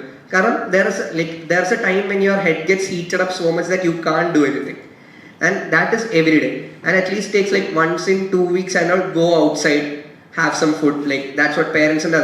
ഇടയ്ക്ക് ഒന്ന് പുറത്തു കൊണ്ടുപോകും, അടുത്ത എവിടെയെങ്കിലും ഞാൻ കുറെ ദൂരെ ട്രിപ്പ് പോകാന്നൊന്നുമില്ല, അടുത്ത എവിടെയെങ്കിലും പുറത്ത് പോയി ഫുഡ് കഴിക്കുക, ദാറ്റ് വിൽ ഹെൽപ്പ് എ ലോട്ട്. ഇതൊക്കെ like that is what my parents used to do when I used to get stressed. For example, എൻ്റെ ഓരോ എൻട്രൻസ് എക്സാം കഴിയുന്ന അന്ന് ഞാൻ പഠിക്കത്തില്ല. ഫോർ എക്സാമ്പിൾ ലൈക്ക് എൻ്റെ JEE മെയിൻ ഫോർ April 15 അങ്ങോട്ടായിരുന്നു. അപ്പൊ ആ ദിവസം ഉച്ച കഴിഞ്ഞ് ഞാൻ പഠിച്ചിട്ടില്ല, എൻ്റെ വീട്ടുകാർ എന്നെ പുറത്തുകൊണ്ട് ഞാൻ സിനിമയ്ക്കാണ് പോയത്. സോ എൻ്റെ എൻട്രൻസ് എക്സാമിൻ്റെ ഇടയ്ക്ക് ഞാൻ ഒരു 4-5 പടം കണ്ടു കാണും. ബട്ട് അതിന് 2-3 മാസം മുന്നേ ഞാൻ പടമൊന്നും കണ്ടിട്ടില്ല. ബട്ട് അതാണ് സംഭവം, like maximum take breaks in between. Because if you are tired and you are not taking breaks, ഒരു സിമ്പിൾ പ്രോബ്ലം സോൾവ് ചെയ്യാൻ നിങ്ങൾക്ക് 1/2 മണിക്കൂർ വേണ്ടി വരും. ബട്ട് ഒരു 20 മിനിറ്റ് ബ്രേക്ക് എടുത്തിട്ട് നിങ്ങൾ തിരിച്ചു വന്നാൽ അതേ പ്രോബ്ലം നിങ്ങൾക്ക് 2 മിനിറ്റ് കൊണ്ട് സോൾവ് ചെയ്യാൻ പറ്റും. അപ്പം എഫക്റ്റീവ് ലാബ് 8 മിനിറ്റ് ആണ്, എക്സാമ്പിൾ ആയിട്ട് പറഞ്ഞു. സോ ഹരി, ഇപ്പം റെഗുലർ ആയിട്ട് ഇപ്പോൾ ഒരു ബ്രില്യൻ്റ് സ്റ്റുഡൻറ് കൂടി എന്ന നിലയിൽ ഒരുപാട് എക്സാംസ് എഴുതിയ ഒരാളായിരിക്കും. അതായത് ഇവിടെ ബ്രില്യൻ്റ് ടൈമിൽ ഒരുപാട് മോഡൽ എക്സാംസ് അല്ലെങ്കിൽ അങ്ങനത്തെ ഒരുപാട് എക്സാംസ് എഴുതിയിട്ടുണ്ടായിരുന്നു. അപ്പോൾ ആ മോഡൽ എക്സാംസിന്റെ ഒരു ഇമ്പോർട്ടൻസ് എന്താണ് തോന്നിയത്? കാര്യം ഒരുപാട് പ്രാക്ടീസ് ചെയ്താലാണ് ഇതുപോലത്തെ കോമ്പറ്റേറ്റീവ് എക്സാംസിനെല്ലാം സ്കോർ ചെയ്യാൻ. ഇപ്പം സാറ് പറഞ്ഞതുപോലെ തന്നെ, വെങ്കടേഷ് സാറ് പറഞ്ഞ പോലെ തന്നെ, നമ്മൾ ഇഷ്ടപ്പെട്ട് അതിനെ പ്രാക്ടീസ് ചെയ്ത് വേണം ആ ഒരു എക്സാമിനെ അറ്റൻഡ് ചെയ്യാൻ. അപ്പോൾ ഈ ഒരു റെഗുലർ ആയിട്ടുള്ള എക്സാംസിന്റെ പ്രാക്ടീസ് മൂലം അതിന്റെ ഒരു എന്ത് ഇമ്പോർട്ടൻസ് ആണ് തോന്നിയത്? ഞാനും ലൈക്ക് എൻ്റെ അച്ഛനും പറഞ്ഞിട്ടുണ്ട്, ഞാനും ഇടയ്ക്ക് പറഞ്ഞു, practice makes a man perfect, and that's not a simple saying, that is actually true. അത് പ്രാക്ടീസ് ചെയ്താൽ മാത്രമേ നമ്മൾ സക്സീഡ് ചെയ്യത്തുള്ളൂ. അത് എന്ത് ഫീൽഡിലായാലും, സ്പോർട്സ് ആയാലും അക്കാഡമിക്സ് ആയാലും എന്തിലായാലും. So in this competitive things, model exams, ബ്രില്യൻറ്റിന്റെ ഏറ്റവും വെച്ചാൽ ബ്രില്യൻറ്റ് ഇങ്ങനെ അവസാനമൊക്കെ എത്തുമ്പോൾ ഈ എൻട്രൻസിന് കുറെ ദിവസം കുറെ ഇങ്ങനെ അടുപ്പിച്ച് കുറെ മോഡൽ എക്സാംസ് ഉണ്ടാവും. അപ്പോൾ കുറെ പീപ്പിൾ ഇതിലേക്ക് ഇതെന്താണ് കുറെ എക്സാം ഉണ്ട്, നമുക്കിത് പറ്റത്തില്ലല്ലോ അങ്ങനെ. It is not model exam because it is a model, it is not an actual thing. So അതിൽ കൂടുതൽ ടെൻഷൻ എടുക്കാണ്ട് പറ്റാവുന്ന പോയി എഴുതണം. ബട്ട് ആ 3 hours that exam atmosphere that will only be there if you write a model exam. അത് വീട്ടിലിരുന്ന് അതേ ക്വസ്റ്റ്യൻ സോൾവ് ചെയ്യാൻ നമുക്ക് അത് കിട്ടത്തില്ല. ആ 3 hours എക്സാം അറ്റ്മോസ്ഫിയർ ക്രിയേറ്റ് ചെയ്യാനാണ് ഏറ്റവും ഇമ്പോർട്ടൻറ്റ് ഈ മോഡൽ എക്സാമിൻ്റെ ഒക്കെ. നമുക്ക് ചിലപ്പോൾ ആൾക്കാർ പറയും ഇതേ സാധനം നമ്മൾ വീട്ടിൽ പോയിരുന്നിട്ട് 3 മണിക്കൂറിൽ 150 ക്വസ്റ്റ്യൻ ചെയ്താൽ പോരും. ബട്ട് വീട്ടിലിരിക്കുന്ന എന്ത്, you are in the comfort of your own home, you are in the comfort of your own room, you are in the comfort of your own chair. അപ്പോൾ പിന്നെ ഇടയ്ക്ക് അമ്മ വന്ന് എന്തെങ്കിലും ഫുഡൊക്കെ തരും. ആ ഒരു കംഫർട്ടിൽ നിന്ന് മാറണം, എന്നാലേ നമുക്ക് ഇത് സക്സീഡ് ചെയ്യാൻ പറ്റുള്ളൂ. Because in the end if you are going to appear for any competitive exam, you will be going to some ഏതെങ്കിലും ഒരു റാൻഡം സ്കൂളിൽ പോയിട്ട് ഒരു റാൻഡം ചെയറിൽ ഇരുന്നിട്ട് കുറെ ആൾക്കാർക്ക് ചുറ്റുണ്ടോ ആരാന്ന് പോലും അറിയത്തുണ്ടാവില്ല, അവരുടെ ഇടയിലിരുന്ന് എക്സാം എഴുതുന്നതാണ്. അപ്പോൾ ആ ഒരു സിറ്റുവേഷൻ സിമുലേറ്റ് ചെയ്യാനായിട്ടാണ് ഈ മോഡൽ എക്സാമിന്റെ ഏറ്റവും importance. It's not about only practising that questions. Like for example NEET ആണെങ്കിൽ 180 questions in 3 hours, IIT ആണെങ്കിൽ I don't know how much questions are there in IIT, it keeps changing. Like അതിനല്ല, that's not the only point. It's about the simulation. അത് കാരണം maximum mock exams attempt ചെയ്താലേ we can improve ourselves, because that simulating ourselves in that environment will help us reduce pressure during the actual event. അതുകൊണ്ടാണ് like even in anything, like not only in studies, ഏതൊരു സാധനത്തിലും practice matches, practice things, practice tests, ഇതൊക്കെ എന്തിനാ? It's just a simulation and it never counts as the actual one. So you can reduce your pressure. അതുകൊണ്ടാണ് ഇത് ഭയങ്കര important ആവുന്നത്. And Brilliant they will keep on conducting mock exams and that will help a lot. നല്ലോണം സഹായിക്കും ഇന്ത്യൻറ്റ്. Like നമ്മളപ്പോൾ ഈ കുറെ വട്ടം എഴുതുമ്പോൾ നമുക്ക് തോന്നും ഇതെന്താ കുറെ ഉണ്ടല്ലോ തീരാത്തതെന്ന്. ബട്ട് അവസാനം ഇന്ത്യൻറ്റ് when like after your exam, like final exam is done, and then only you will understand the importance of all that. Actually ഇങ്ങനെ സ്കൂളിലത്തെയും പ്ലസ് ബ്രില്യൻറ്റിനെ പഠിക്കുമ്പോൾ ഈ കുറേ കാര്യങ്ങൾ പഠിക്കാനുണ്ടല്ലോ, ഫിസിക്സിനും ബയോളജിക്കും കെമിസ്ട്രിക്കൊക്കെ. അപ്പോൾ ഈ പഠിക്കുന്ന രീതി എന്താ? ആക്ച്വലി ഇപ്പോൾ ബയോളജി ആണെങ്കിൽ ഇപ്പോൾ കുറേ എക്സാംസ് ഉണ്ട്, ഇപ്പോൾ മെഡിസിൻ ആണെങ്കിൽ കുറേ സംഭവങ്ങളൊക്കെ കാണാൻ പഠിക്കണം, അങ്ങനെയാണ്. അപ്പോൾ അതിൻ്റെ ഒരു എക്സാം എന്താണെന്ന് പറഞ്ഞാൽ എളുപ്പത്തിൽ പഠിക്കാനുള്ള ഒരു രീതി, ചേട്ടൻ്റെ രീതി എന്താ പഠിക്കാനുള്ളത്? So the thing about biology and all is like അതെന്തായാലും കാണപ്പാടം പഠിക്കണം. ബയോളജി ആയാലും കെമിസ്ട്രി, ഇനോർഗാനിക് കെമിസ്ട്രി എന്നൊരു സാധനമുണ്ട്, അതെന്തായാലും കാണപ്പാടം പഠിക്കണം. In other things like maths ആയാലും ഫിസിക്സ് ആയാലും ബാക്കിയുള്ള ഫിസിക്കൽ കെമിസ്ട്രി, അതിലൊക്കെ കുറേ കാൽക്കുലേഷൻസ് ഉണ്ട്, അതിലൊക്കെ നമുക്ക് ലോജിക് അപ്ലൈ ചെയ്ത് നോക്കാം. അപ്പോൾ നമ്മളിവിടെ കോച്ചിങ്ങിന് വരുന്നതന്നെ ഈ കോൺസെപ്റ്റ് ക്ലിയർ ആക്കണം. കോൺസെപ്റ്റ് ക്ലിയർ ആയ അവിടെ എളുപ്പം. ബട്ട് ബയോളജി നമ്മൾ ഇരുത്തി വായിക്കണം. No other way. പ്രോപ്പറായിട്ട് ഇരുന്ന് വായിച്ചാലേ ബയോളജി നമ്മുടെ തലയിൽ കയറത്തുള്ളൂ. ബട്ട് ഞാനിങ്ങനെ ഐ എം നോട്ട് സെയിങ് നിങ്ങൾ 10-20 പ്രാവശ്യം വായിക്കണമെന്നൊന്നുമില്ല. ഒരു 1 or 2 times ഇരുത്തി വായിച്ചിട്ട് then you have to approach its questions. അല്ലാണ്ട് 10 times ഇരുന്ന് വായിക്കണം എന്നല്ല. ഒരു 1 time പ്രോപ്പറായിട്ട് വിത്തൗട്ട് എനി ഡിസ്ട്രാക്ഷൻസ് ഒരു ചാപ്റ്റർ എടുക്കുക. ഫോർ എക്സാമ്പിൾ നിങ്ങൾക്ക് 8th എന്താ എടുക്കുന്നത് ഇപ്പം എനിക്ക് അറിയത്തില്ല. ഏതെങ്കിലും chapter circulatory system. Circulatory system. അപ്പോൾ സർക്കുലേറ്ററി സിസ്റ്റം ആദ്യം നമ്മൾ ഇരുത്തി വായിക്കുക. ആദ്യം ബ്ലഡ് വെസൽ എന്താണ്, കാപ്പിലറി എന്താണ്, ഫോർ എക്സാമ്പിൾ ലിംഫാറ്റിക്സ് എന്താണ്, RBC എന്താ, WBC എന്താ, ഇതൊക്കെ കറക്റ്റായിട്ട് ആ ബുക്ക് ഇരുന്ന് ആദ്യം വായിക്കാം. എന്നിട്ട് then next day read again. Read like ആ 2 times മര്യാദയ്ക്ക് ഇരുന്ന് വായിച്ചിട്ട് then approach its questions. Then see how much like എത്രയാണ് ശരിയാവുന്നുണ്ട്, എത്രയാണ് തെറ്റുന്നുണ്ട്, തെറ്റിയത് എന്താണെന്ന് പിന്നെ നോക്കുക. അപ്പോൾ അപ്പോൾ ഒരു പ്രാവശ്യം അപ്പോൾ മനസ്സിലായി. Then read once more. Then പിന്നെ അപ്പോൾ നമുക്ക് മനസ്സിലായി എവിടെ തെറ്റി എവിടെ പോയി. പിന്നെ ഒരിക്കലും തെറ്റത്തില്ല. Because and then the third time when you are reading, after you have done like some questions, you can read it more faster because we know where we have been right, we know where we have been wrong. For revise also it will help a lot. അപ്പോൾ ഹരി, നമ്മളിപ്പോൾ ഒരു competitive അല്ലെങ്കിൽ ഈ ഒരു എക്സാമിലേക്ക് വരുമ്പോഴത്തേക്കും there is a big change because descriptive versus MCQ എന്നൊരു big change വരികയാണ് നമ്മൾ ഈ ഒരു കോമ്പറ്റേറ്റീവ് എക്സാമിലേക്ക് വരുമ്പോൾ. അപ്പോൾ അതായത് ഒരു +1 +2 വരെ ഡിസ്ക്രിപ്റ്റീവ് ആയിട്ട് നിങ്ങൾ അതിനെ ആ ഒരു കൺസെപ്റ്റിനെ വളരെ ഡീറ്റെയിൽ ആയിട്ട് എഴുതി അങ്ങനെ ഇപ്പം നമ്മുടെ ഒരു സ്റ്റുഡൻസിൻ്റെ ഒക്കെ ഒരു ഭാഷയിൽ പറഞ്ഞാൽ നമ്മൾ ഗ്യാസ് അടിച്ച് വെക്കാന്ന് പറയും ഇല്ലേ. നമുക്കൊരു ചെറിയൊരു എന്തെങ്കിലും ഒരു പോയിന്റ് അറിയാമെങ്കിൽ ബാക്കി അതിനെ വെച്ചിട്ട് നമുക്ക് വലിച്ചു നീട്ടി എന്തെങ്കിലുമൊക്കെ ചെയ്യാൻ പറ്റും. But when we are coming to MCQ നമുക്ക് വേറെ ഒന്നും ചെയ്യാൻ പറ്റില്ല, ഗ്യാസ് അടിക്കാൻ പറ്റില്ല അല്ലേ. അപ്പോൾ ഈ ഒരു ഡിസ്ക്രിപ്റ്റീവ് വേഴ്സസ് MCQ ഒന്ന് വരുമ്പോഴത്തേക്കും അതിൻ്റെ ആ ഒരു ചേഞ്ച് എങ്ങനെയായിരുന്നു, അല്ലെങ്കിൽ ഈ ഡിസ്ക്രിപ്റ്റീവിൽ നിന്ന് MCQയിലേക്ക് പോകുമ്പോൾ എങ്ങനെയാണ് MCQ ഒന്ന് സ്ട്രോങ് ആക്കുന്നത് എങ്ങനെയാണ്? എൻ്റെ അച്ഛൻ ഓൾറെഡി പറഞ്ഞിട്ടുണ്ട്, എന്തൊക്കെ വന്നാലും മാത്സ് 2 സ്ഥലത്ത് സെയിം തന്നെയാണ്. ഡിസ്ക്രിപ്റ്റീവ് ആയാലും ഒബ്ജക്റ്റീവ് ആയാലും ഫിസിക്സ് 2 സ്ഥലത്ത് സെയിം തന്നെയാണ്. ഒരിക്കലും അപ്പുറത്തുനിന്ന് ഇപ്പുറത്തുനിന്ന് കെമിസ്ട്രി ഒന്നും മാറത്തില്ല. So everything will be same. And right no yes, നിങ്ങൾ ചിലപ്പോൾ എക്സാം എഴുതുമ്പോൾ ഞാനും പണ്ട് കുറെ തള്ളുകയൊക്കെ ചെയ്യായിരുന്നു പേപ്പറിൽ. ആ പേപ്പറിന് തള്ളിന് സ്കൂൾ ടീച്ചേഴ്സ് മാർക്ക് തരും. ബട്ട് വെൻ യു ലൈക്ക് ഈ ബോർഡ് എക്സാമിനൊക്കെ പറഞ്ഞാൽ അവർ നമ്മൾ എഴുതുന്ന തള്ളിനല്ല മാർക്ക് വരുന്നത്. ബിക്കോസ് കറക്റ്റ് ചെയ്യുന്ന ടീച്ചർമാർക്ക് അറിയത്തില്ല നിങ്ങൾ ആരാണ്. അവരൊരു റാൻഡം പേപ്പർ മാത്രമേ അവരുടെ കയ്യിലുള്ളൂ. അവർ നോക്കുന്നത് എന്താ, പോയിന്റ്സ് ആണ്. ആ പോയിന്റ്സ് തന്നെയാണ് ആ concept. So that doesn't change anyway. So നിങ്ങൾ ആ കോൺസെപ്റ്റ് മനസ്സിലാക്കുന്നു, നിങ്ങൾക്ക് ഈസി ആയിട്ട്, പിന്നെ നിങ്ങൾ കോൺസെപ്റ്റ് കറക്റ്റ് ആയിട്ട് മനസ്സിലാക്കി നിങ്ങൾക്ക് ഈസി ആയിട്ട് എക്സാമിന് കുറച്ച് മുന്നേ നിങ്ങൾ മറ്റേ ഡിസ്ക്രിപ്റ്റീവ് ഫോർ എക്സാമ്പിൾ നിങ്ങൾ 11th 12th ഫിസിക്സിലെ ഏറ്റവും കൂടുതൽ വരുന്ന ഇമ്പോർട്ടൻ്റ് ഡെറിവേഷൻസ് എന്നൊക്കെ പറഞ്ഞ് കുറേ സാധനങ്ങൾ വരും. അതായത് ഇന്ന ഫോർമുല എങ്ങനെ ഡെറൈവ് ചെയ്യേണ്ടത്, അത് നിങ്ങൾ കോൺസെപ്റ്റ് എന്താണെന്ന് നിങ്ങൾ ആദ്യം മനസ്സിലാക്കണം. എന്നിട്ട് സ്കൂൾ ടീച്ചർമാർ എന്തായാലും ഒരു വലിയ ഡെറിവേഷൻ പറയും. അത് നിങ്ങൾ കാണാപ്പാടെ പഠിക്കുന്നവരെ നിങ്ങൾ ആ കോൺസെപ്റ്റ് മനസ്സിലാക്കിയിട്ട് ലൈക്ക് പ്രോപ്പറായിട്ട് മനസ്സിലാക്കണം. Then if you see the derivation, it will be very easy. Like people might say that ഞാൻ ചുമ്മാ തള്ളുകയാണ്, but actually it is true. ഞാൻ ഇങ്ങനെ പഠിച്ചുകൊണ്ടിരുന്നത്, ഞാൻ ആക്ച്വലി കോൺസെപ്റ്റ് മനസ്സിലാക്കിയിട്ട് പിന്നെ ഡെറിവേഷൻ നോക്കുമ്പോൾ you can derive on the spot. You don't have to by heart that. അതായത് നമ്മൾ എങ്ങനെയാണ് ആ ഫോർമുല വന്നത് പോലും നമ്മൾ ബൈ ഹാർട്ട് അടിക്കേണ്ട. ആ ഇനീഷ്യൽ സാധനം മാത്രം മനസ്സിലാക്കിയിട്ട് കോൺസെപ്റ്റ് അറിയാവുന്നതുകൊണ്ട് മാത്രം നമുക്ക് സ്വന്തമായിട്ട് ഓൺ ദ സ്പോട്ട് ആ എക്സാമിന് നമ്മൾ ഡെറൈവ് ചെയ്ത് ശീലിക്കും. അതിലാണ് കാര്യം. So from there, the concept remains the same. So there's no much difference between descriptive and MCQ. As I said, like നമ്മൾ ഇപ്പം ഇരിക്കുന്നതുകൊണ്ട് it might work that നമ്മൾ കുറച്ച് തള്ളിയാൽ നമുക്ക് മാർക്കൊക്കെ കിട്ടുന്നു.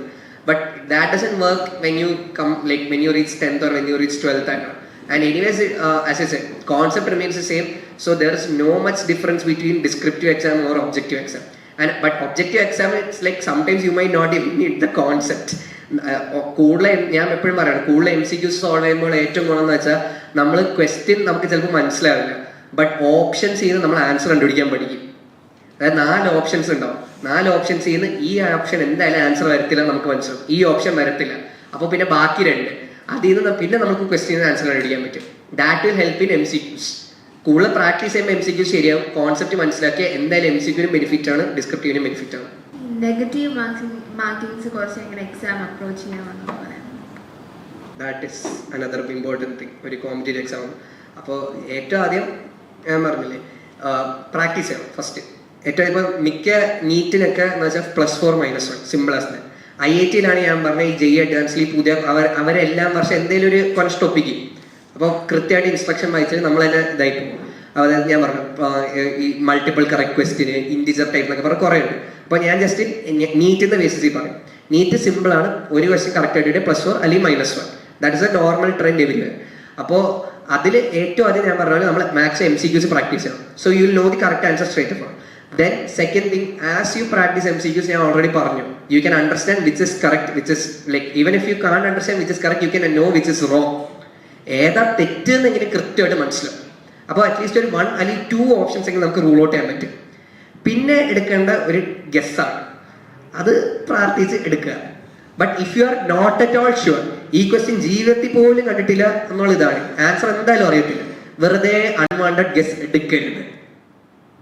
That is what I say. As long as you practice more questions, first of all, you will directly get the answer. And second thing, as I said, rule out the wrong answers. Still, ഇതുവരെ കണ്ടിട്ടേ ഇല്ലാത്ത question ആണെങ്കിൽ risk എടുക്കാണ്ടിരിക്കുന്നതാണ് best. ഞാൻ അങ്ങനെ എനിക്കൊന്ന് എൻ്റെ നീറ്റിലൊരു 5 questions ഒക്കെ ഞാൻ വിട്ട്. കാരണം എനിക്കത് ഞാൻ ഇതുവരെ കണ്ടിട്ടില്ല എന്ന് ഉറപ്പായിരുന്നു. വെറുതെ -1 അടിക്കേണ്ടത്. കാരണം even 1 negative mark can bring your rank down so bad. And എൻ്റെ വർഷത്തെ നീറ്റ് പോലെ അല്ല ഇപ്പോഴത്തെ വർഷങ്ങളിൽ. 2018 ബാച്ചിൽ 6, for example, എൻ്റെ മാർക്ക് വെച്ചാൽ 660 marks out of 770 would have gotten a rank of 50 or 60 all ഇന്ത്യയിൽ. എൻ്റെ വർഷമായപ്പോൾ അത് 470 റാങ്കായി എനിക്ക്. എൻ്റെ ജൂനിയർ ബാച്ചിൻ്റെ വർഷമായപ്പോൾ അത് 1000 എത്തി. 2021 22 ഒക്കെ എത്തിയപ്പോഴത്തേക്ക് അത് 4000 5000 വരെ എത്തിയിട്ടുണ്ട്. അപ്പോൾ ഒരു നെഗറ്റീവ് മാർക്ക് അൺവാണ്ടഡ് ആയിട്ട് ഗസ് ചെയ്യുമ്പോൾ റാങ്ക് 100 200 500 എന്നൊക്കെ പറഞ്ഞു പോകും. So unwanted guesses maximum avoid ചെയ്യാം. If you have like slight chance, like നിങ്ങൾക്ക് ഒരു തോന്നലുണ്ട് ഇതാവാം, അപ്പോൾ take an educated guess or calculated guess. That I'm supporting because I have also done. ഞാൻ എൻ്റെ JEE മെയിൻസിൽ കെമിസ്ട്രിക്ക് എനിക്കൊരു 5 ക്വസ്റ്റ്യൻ ഡൗട്ട് ഉണ്ടായിരുന്നു. 5 ഞാൻ ഒരു കാൽക്കുലേറ്റഡ് ഗസ് ചെയ്തു, 5 എനിക്ക് ശരിയായി. അത് ഭാഗ്യമാണ്. അപ്പോൾ കാൽക്കുലേറ്റഡ് ഗസ്സസ് എടുക്കുക, but unwanted guess is a complete no. Negative marks കുറയ്ക്കാം. എന്താ അറിയാം, ഞാൻ ഈ ഇടയ്ക്ക് പല ക്ലാസ്സിലും കയറാറുണ്ട്, അറിയാം റിപ്പീറ്റഡ് സ്റ്റുഡൻസിനൊക്കെ. അപ്പോൾ എൻ്റെ ഒരു മന്ത്രം എന്ന് പറഞ്ഞാൽ, നിങ്ങളൊരു ക്വസ്റ്റ്യൻ വായിക്കുക. ഫോർ എക്സാമ്പിൾ ഒരു ക്വസ്റ്റ്യൻ വായിച്ചു, ഓപ്ഷൻസ് 4 ക്വസ്റ്റ്യൻ വായിച്ചു, ഓപ്ഷൻ 4 വായിച്ചു, ഷുവർ ആയിട്ടുണ്ടെങ്കിൽ മാത്രം മാർക്ക് ചെയ്യൂ.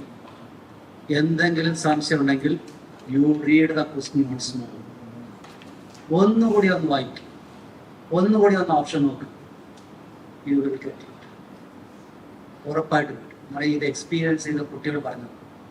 എസ്പെഷ്യലി നീറ്റ് റിപ്പീറ്റേഴ്സായിട്ട് ഞാൻ എല്ലാ ആഴ്ചയും തേവരാസങ്ങളിൽ ഞാൻ മീറ്റ് ചെയ്യാറുണ്ട്. ആ ഒരു ക്വസ്റ്റ്യൻ നിങ്ങൾക്ക് 100% ഉറപ്പുണ്ടെങ്കിൽ യു മാർക്ക് ഇറ്റ്. എന്തെങ്കിലും സംശയം ഉണ്ടെങ്കിൽ യു റീഡ് ഒന്നുകൂടി ഒന്ന് വായിക്കുക, ഓപ്ഷനെ വായിക്കുക, ക്വസ്റ്റ്യനെ വായിക്കുക. ചിലപ്പോൾ നിങ്ങൾക്ക് ക്ലിക്കാവും. ചില കുട്ടികൾ എന്താ ചെയ്യുന്നറിയാം, ആദ്യം ക്വസ്റ്റ്യൻ വായിക്കും, ഉടനെ തന്നെ മാർക്ക് ചെയ്യും. പിന്നെ നോക്കും, അയ്യോ ഇതല്ലല്ലോ, മാറിപ്പോയല്ലോ. ആ മാറിപ്പോയതിൻ്റെ ആ ഒരു ഇത് മാറ്റാം. You have to read once more. സംശയം ഉണ്ടെങ്കിൽ മാത്രം. 100% ഉറപ്പുണ്ടെങ്കിൽ അപ്പം തന്നെ മാർക്ക് ചെയ്യും.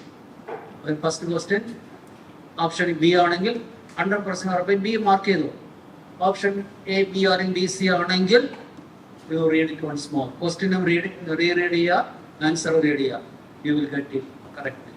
ഓക്കെ, ഈസ് എക്സ്പീരിയൻസ്ഡ് സ്റ്റുഡൻസ് എൻ്റെ അടുത്ത് സംസാരിച്ചത്, അതുകൊണ്ട് മാത്രമാണ് ഞാൻ ഷെയർ ചെയ്തത്. ഓക്കെ, ഈ ഒരു ഏജ് എന്ന് പറഞ്ഞാൽ 8th 9th എന്നൊക്കെ പറഞ്ഞാൽ നമ്മളൊരു കിഡ് ഒരു അഡൽട്ടിലേക്ക് മാറുന്ന ഒരു ഏജ് ആണ്. അപ്പൊ നോർമലി നമ്മൾ കുറച്ചൊന്ന് നമുക്ക് ഫോക്കസ് കുറച്ച് കുറവായിരിക്കും, നമ്മൾ അത്ര സീരിയസ് ആയിരിക്കില്ല. സോ നമ്മൾ കുറെ കളിച്ച് വന്ന ഒരു ഏജിൽ നിന്ന് പെട്ടെന്ന് your world is completely changing to all studies and all serious business. Everybody is probably kind of putting lot of pressure on you. അപ്പം പ്രോബ്ലി ഇപ്പം നമ്മൾ സ്കൂളിൽ പോയാൽ തന്നെ ചില പിള്ളേർ മാത്രമേ അങ്ങനെ ഒരു റേഞ്ചിലേക്ക് മാറുന്നുള്ളൂ. പലരും കളിച്ച് നടക്കുന്നു, അത്ര ഫോക്കസ്ഡ് അല്ല. അപ്പം there are a lot of distractions also, right? ഇപ്പം നമ്മൾ പഠിച്ചുകൊണ്ടിരിക്കുമ്പോൾ മേ ബി നമ്മളൊന്ന് വിൻഡോ മാറ്റി നമുക്കൊന്ന് പാട്ട് കേൾക്കാം, അല്ലെങ്കിൽ TV കാണാം, സിനിമ കാണാം, അങ്ങനെ പലതും ചെയ്യാം. അപ്പം നമ്മൾ പഠിച്ചുകൊണ്ടിരിക്കുമ്പോൾ ഒരു സബ്ജക്ട് ഭയങ്കര ബോറാണ്, എന്നാൽ പിന്നെ ഞാൻ കുറച്ച് സിനിമ കണ്ടേക്കാന്ന് വിചാരിക്കുന്നു. അപ്പം അങ്ങനെ വരുന്ന ഡിസ്ട്രാക്ഷൻ നമ്മൾ സ്റ്റഡി ടൈം കുറയ്ക്കുകയാണല്ലോ ചെയ്യുന്നത്. അപ്പോൾ ഈ ഡിസ്ട്രാക്ഷൻസിനെ എങ്ങനെ മാനേജ് ചെയ്തു? ഈ ഏജ് ലൈക്ക് ഞാൻ പറയാം, ഞാൻ ഈ ഏജ് 8th 9th ഏജ് എത്തിയപ്പോൾ എൻ്റെ ചേട്ടൻ 11th 12th സോ ഓൾറെഡി ഞാൻ പറയാം, എൻ്റെ ചേട്ടൻ 11th 12th എത്തിയപ്പോൾ വീട്ടുകാർ നൈസായിട്ട് TV അങ്ങ് കട്ട് ചെയ്ത് കളഞ്ഞു. പിന്നെ ആ സമയത്ത് സ്മാർട്ട് ഫോൺസ് ഒന്നും അധികം പോപ്പുലർ ആയിട്ടില്ല നമ്മുടെ ഇതിലൊക്കെ. സോ സ്മാർട്ട് ഫോൺസും എനിക്കൊന്നും അധികം യൂസേജ് ഉണ്ടായിരുന്നില്ല. സോ എനിക്ക് അറ്റ് ഹോം ഡിസ്ട്രാക്ഷൻസ് കുറവായിരുന്നു. ബട്ട് റൈറ്റ് നോ ഈ ജനറേഷനിലത്തെ കിഡ്സിന് I know that is not possible because after Covid എന്നൊരു വലിയ സംഭവം കഴിഞ്ഞ ശേഷം എല്ലാവർക്കും even the kids have phone, കിഡ്സിന് പിള്ളേർക്ക് വരെ ഫോണുണ്ട്, they have a lot of things like internet എല്ലാം ഉണ്ട്. So right no yes distractions are a major thing. So from the first ma'am പറഞ്ഞ പോലെ ആ ട്രാൻസിഷൻ ഒരിക്കലും അബ്രപ്റ്റ് ആക്കാൻ പാടില്ല. അപ്പൊ ട്രാൻസിഷൻ സ്ലോലി വേണം കൊണ്ടുവരാൻ. നിങ്ങളെ ട്രാൻസിഷൻ ഉടനെ ഒരു ദിവസം കൊണ്ടുവരുന്നതിന് ഒരു 1 or 2 months കൊണ്ട് കൊണ്ടുവന്നാൽ മതി. ഇപ്പോൾ ഫോർ എക്സാമ്പിൾ ഒരു ലൈക്ക് നമ്മുടെ കൊച്ച് ഒരു ദിവസം 2 മണിക്കൂറേ പഠിക്കുന്നുള്ളൂ, എല്ലാ ദിവസവും ഒരു 15 മിനിറ്റ് 20 മിനിറ്റ് എന്നൊക്കെ പറഞ്ഞ് പയ്യെ കൂട്ടിക്കൊണ്ടു വന്നാൽ മതി. അപ്പൊ in the end he will reach that point where is fine with studying for 3-4 hours per day at least. So that will only happen if you do this transition in slow manner. പിന്നെ ഏറ്റവും important ഈ ഡിസ്ട്രാക്ഷൻസ് ഒക്കെ കുറയ്ക്കേണ്ട major എന്ന് വെച്ചാൽ parents, like എൻ്റെ parents പറഞ്ഞില്ലേ, എൻ്റെ parents like TV cut ചെയ്തുകൊണ്ട് എനിക്ക് ആ TV എന്ന് പറഞ്ഞ ഓപ്ഷൻ ഉണ്ടായിരുന്നില്ല. അന്നാകെ TV മാത്രമേ കാണാനുണ്ടായിരുന്നുള്ളൂ. അപ്പോൾ അത് പയ്യെ കുറയ്ക്കുക. അല്ലാണ്ട് അത് നമ്മുടെ പേരൻസ് കൂടെ ഇതേതായാലും നമ്മളും പേരൻസ് കുറച്ച് സാക്രിഫൈസ് ഒക്കെ ചെയ്യേണ്ടി വരും. അതിന് വേറെ ഒന്നും ചെയ്യാനില്ല. നമുക്കൊരു കറക്റ്റായിട്ടൊരു ടൈം ടേബിൾ, ഒരു സിസ്റ്റമാറ്റിക് ആയിട്ട് പോകാനുള്ള ടൈം ടേബിൾ സെറ്റ് ചെയ്യുന്നത് എങ്ങനെയാണെന്ന്. ഫോർ എക്സാമ്പിൾ ഇപ്പോൾ മോർണിംഗിൽ എണീക്കുമ്പോൾ ഒരു ഇന്ന അവർ വരെ നമുക്ക് ബ്രെയിൻ ഏറ്റവും കൂടുതൽ ആക്റ്റീവ് ആയിരിക്കുന്ന ഒരു സമയം ഉണ്ടാവുക. അതുപോലെ തന്നെ എത്ര ലേറ്റ് ആയിട്ട് സ്റ്റേ ചെയ്ത് പഠിക്കണം, എത്ര മണിക്കൂർ ഒരു ദിവസം പഠിക്കണം, അങ്ങനെ ഒരു സിസ്റ്റമാറ്റിക് ആയിട്ട് പോകേണ്ട ഒരു രീതി. അപ്പോൾ ഇതിൽ ഏറ്റവും കൂടുതൽ മനസ്സിലാക്കേണ്ട എവറി ഇൻഡിവിജ്വൽ ഇസ് ഡിഫറെൻറ്റ്. ഞാനല്ല നിങ്ങളല്ല വേറൊരാൾ. Every individual is different. Every individual has their own strengths and weaknesses. എൻ്റെ ചേട്ടൻ, my brother, he's A person who only studies at night. ചേട്ടന് രാവിലെ എണീക്കാൻ പറ്റില്ല. അപ്പോൾ ചേട്ടൻ എണീക്കുന്നത് രാവിലെ ഫോർ എക്സാമ്പിൾ സ്കൂൾ 8-8:30 ചേട്ടൻ 7:45 എണീക്കത്തുള്ളൂ. ബട്ട് എനിക്ക് രാത്രി ഒരു പോയിന്റ് കഴിഞ്ഞ് എനിക്കിരിക്കാൻ പറ്റത്തില്ല. അത് ഇപ്പോൾ കോളേജിൽ പഠിക്കുമ്പോൾ ഞാൻ അങ്ങനെ എനിക്കൊരു 12 മണി കഴിഞ്ഞ് എനിക്കിരിക്കാൻ പറ്റില്ല. ഞാൻ ആ സമയം വരെ എൻ്റെ തല ആക്റ്റീവ് ആകത്തുള്ളൂ. അപ്പോൾ എക്സാമിൻ്റെ സമയത്തൊക്കെ ഞാൻ രാവിലെ എണീറ്റൊക്കെയാണ് ഞാൻ കൂടുതലിരുന്ന് പഠിക്കാറ്. So first find out there is nothing like മോർണിംഗിൽ ഒരു സമയമുണ്ട് അപ്പോഴേ ഇരുന്ന് പഠിക്കാൻ പാടുള്ളൂ, രാത്രി അങ്ങനെ ഒന്നുമില്ല. First find out which is more comfortable for you. Every one has their own strengths and weakness. നിങ്ങൾക്ക് രാവിലെയാണോ പഠിക്കാൻ സുഖം, രാത്രിയാണോ പഠിക്കാൻ സുഖം എന്ന് ആദ്യം നിങ്ങൾ തന്നെ കണ്ടുപിടിക്കണം. That depends on every one. Like ഇവിടെ ഇരിക്കുന്ന എല്ലാവരോടും എനിക്ക് അത്ര ഏറ്റവും നിങ്ങൾ നിങ്ങളുടെ like analyse your self which is more comfortable. കാരണം നമ്മുടെ കംഫർട്ടാണ് മാറ്റർ ചെയ്യുന്നത്. കംഫർട്ടബിൾ അല്ലാത്തൊരു സമയത്തിൽ ഫോർ എക്സാമ്പിൾ വേറൊരാൾ പറഞ്ഞു രാവിലെ പഠിക്കാൻ പാടുള്ളൂ, ബട്ട് രാവിലെ നിങ്ങൾക്ക് എണീക്കാൻ പോലും പറ്റുന്നില്ല. അപ്പം അതിൽ കാര്യമില്ല അങ്ങനെ രാവിലെ പഠിക്കുന്നതെന്ന് ആലോചിച്ചിട്ട്. അപ്പം ഏറ്റവും ആദ്യം അത് മനസ്സിലാക്കുക, ഏതാണ് more comfortable. Then there is nothing like ഒരു ദിവസം ഇത്രയും മണിക്കൂർ പഠിക്കണമെന്ന്. കാരണം that doesn't matter. What you should target is how much topics you will cover. That is more important than how much time you study.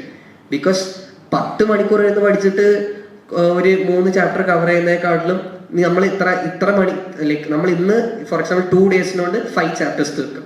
അങ്ങനെയാണ് നമ്മൾ ഇന്ന് പഠിക്കുക. നമ്മൾ ടാർഗറ്റ് ഓറിയന്റഡ് ആയിരിക്കണം, അല്ലെങ്കിൽ ടൈം ഓറിയന്റഡ് അല്ല. നിങ്ങൾ കോളേജ് എത്തുമ്പോൾ എന്തായാലും ഉണ്ടാവും. കാരണം കോളേജ് എത്തുമ്പോൾ ലൈക്ക് സമയം വെച്ചുള്ള പഠിത്തം നടക്കത്തില്ല. അപ്പൊ ഞാനൊക്കെ കൂടുതൽ പഠിച്ചുകൊണ്ടിരുന്ന ഫോർ എക്സാമ്പിൾ ഇന്ന സമയം കൊണ്ട് എനിക്ക് ഇത്ര ടോപ്പിക്സ് തീർക്കണം. സമയം എന്ന് വെച്ചാൽ for example in this day I want to finish this much topics. And in that for example sometimes if I finish fast I stop, ഞാൻ നിർത്തും. പിന്നെ ഞാൻ എക്സ്ട്രാ പഠിച്ച് കുറച്ചുകൂടി ഇതാക്കാനൊന്നും ഞാൻ നോക്കത്തില്ല. ഞാൻ അതും ആ ഗോൾ സെറ്റ് ചെയ്യേണ്ടത് നമ്മുടെ കപ്പാസിറ്റി നമ്മൾ തന്നെ മനസ്സിലാക്കിയിട്ടാണ്. അല്ലാണ്ട് if you can study for example if you can do 100 problems in say 5 hours, you know that's your capacity. But then you are saying I'll put 10 hours and I'll only do 100 problems. That does not work. നിങ്ങളുടെ capacity ആദ്യം മനസ്സിലാക്കിയിട്ട് അതിന് നിങ്ങൾക്ക് എത്ര പറ്റും നിങ്ങളൊരു goal set ചെയ്യുക.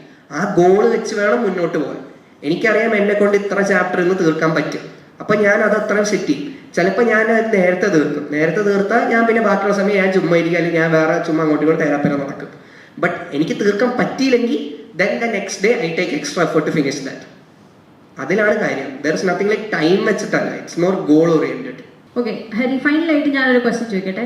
What are the 3 important tips to consider while preparing for entrance exam, either NEET, JEE or any such competitive exam? Just ഒരു 3 ടിപ്സ്, ഒരു മെയിൻ ആയിട്ടുള്ള ഒരു 3 ടിപ്സ് ചോദിച്ചാൽ എന്തായിരിക്കും ഹരി ഗണേഷിന് പറയാനുള്ളത്?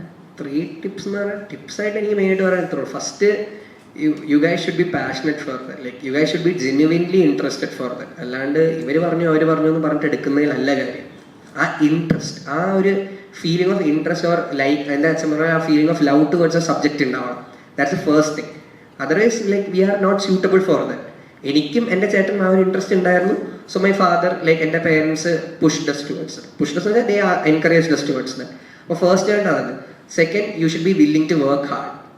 ആ willingness to work hard is very very very important. And not only work hard, work smart. Full ഇങ്ങനെ ബുക്കിൽ ഇങ്ങനെ കുത്തിയിരുന്ന് പഠിക്കൽ മാത്രമല്ല കാര്യം, അത് എത്ര എഫക്റ്റീവായിട്ട് നമ്മുടെ തലയിൽ റീറ്റെയിൻ ചെയ്യുന്നതിലാണ് കാര്യം. So that for that you have to work more smarter. നിങ്ങൾ ഈ ടോപ്പിക്സ് ഒക്കെ കോൺസെപ്റ്റ് മനസ്സിലാക്കിയ ഫോർമുലയുടെ instead of by hearting formulas you can just understand the concept. If you understand the concept, formulas തന്നെ നമുക്ക് ഓൺ ദ സ്പോട്ട് നമുക്ക് examine ചെയ്യാം. അപ്പോൾ ആ വർക്കിംഗ് സ്മാർട്ട് വേണം. So you can leave your room, you can leave space in your brain for other things. അപ്പോൾ first ഞാൻ പറഞ്ഞില്ലേ, പാഷൻ ഉണ്ടാവണം. Second, work hard, work smart. Then എൻ്റെ personal I had belief in God. And I like if people are this that is your thing, but have belief in something. I believed in God. എനിക്ക് ദൈവത്തിൽ വിശ്വാസം ഉണ്ടായിരുന്നു, അത് കാരണം work. And have belief in luck. a lot depends on your luck. ഇപ്പോൾ ആ എൻട്രൻസിൻ്റെ ദിവസം എനിക്കൊരു കോൾഡ് വന്നിരുന്നെങ്കിൽ, ആ ഇത്രയും എൻ്റെ 3-4 വർഷത്തിൻ്റെ കഷ്ടപ്പാട് ആ ഒരു 3 മണിക്കൂറിൽ ഒരു കോൾഡ് വന്നാൽ തീരാവുന്നുള്ളൂ. ബട്ട് ഭാഗ്യവശാൽ വന്നില്ല. അപ്പം അത് എല്ലാം ഒരു ഭാഗ്യത്തിൻ്റെ കളിയാണ്. In the end your entire, if you are going to go for medical or if you are going to go for JEE, that your entire fate hangs on that 3 hours of exam of how whether it's going to be good or bad. So for that I believed in luck and I believed in God. അതാണ് എനിക്ക് മെയിനായിട്ട് തോന്നിയത്. Entrance സംബന്ധമായ വാർത്തകളും അപ്ഡേഷനുകളും ഏറ്റവും വേഗം ആധികാരികമായി അറിയാൻ ബ്രില്യൻറ്റ് സ്റ്റഡി സെന്റർ പാല യൂട്യൂബ് ചാനൽ സബ്സ്ക്രൈബ് ചെയ്യുക. ബെൽ ഐക്കൺ അമർത്തുക. ഈ വീഡിയോ മറ്റു സുഹൃത്തുക്കളിലേക്കും ഷെയർ ചെയ്ത് നൽകുക.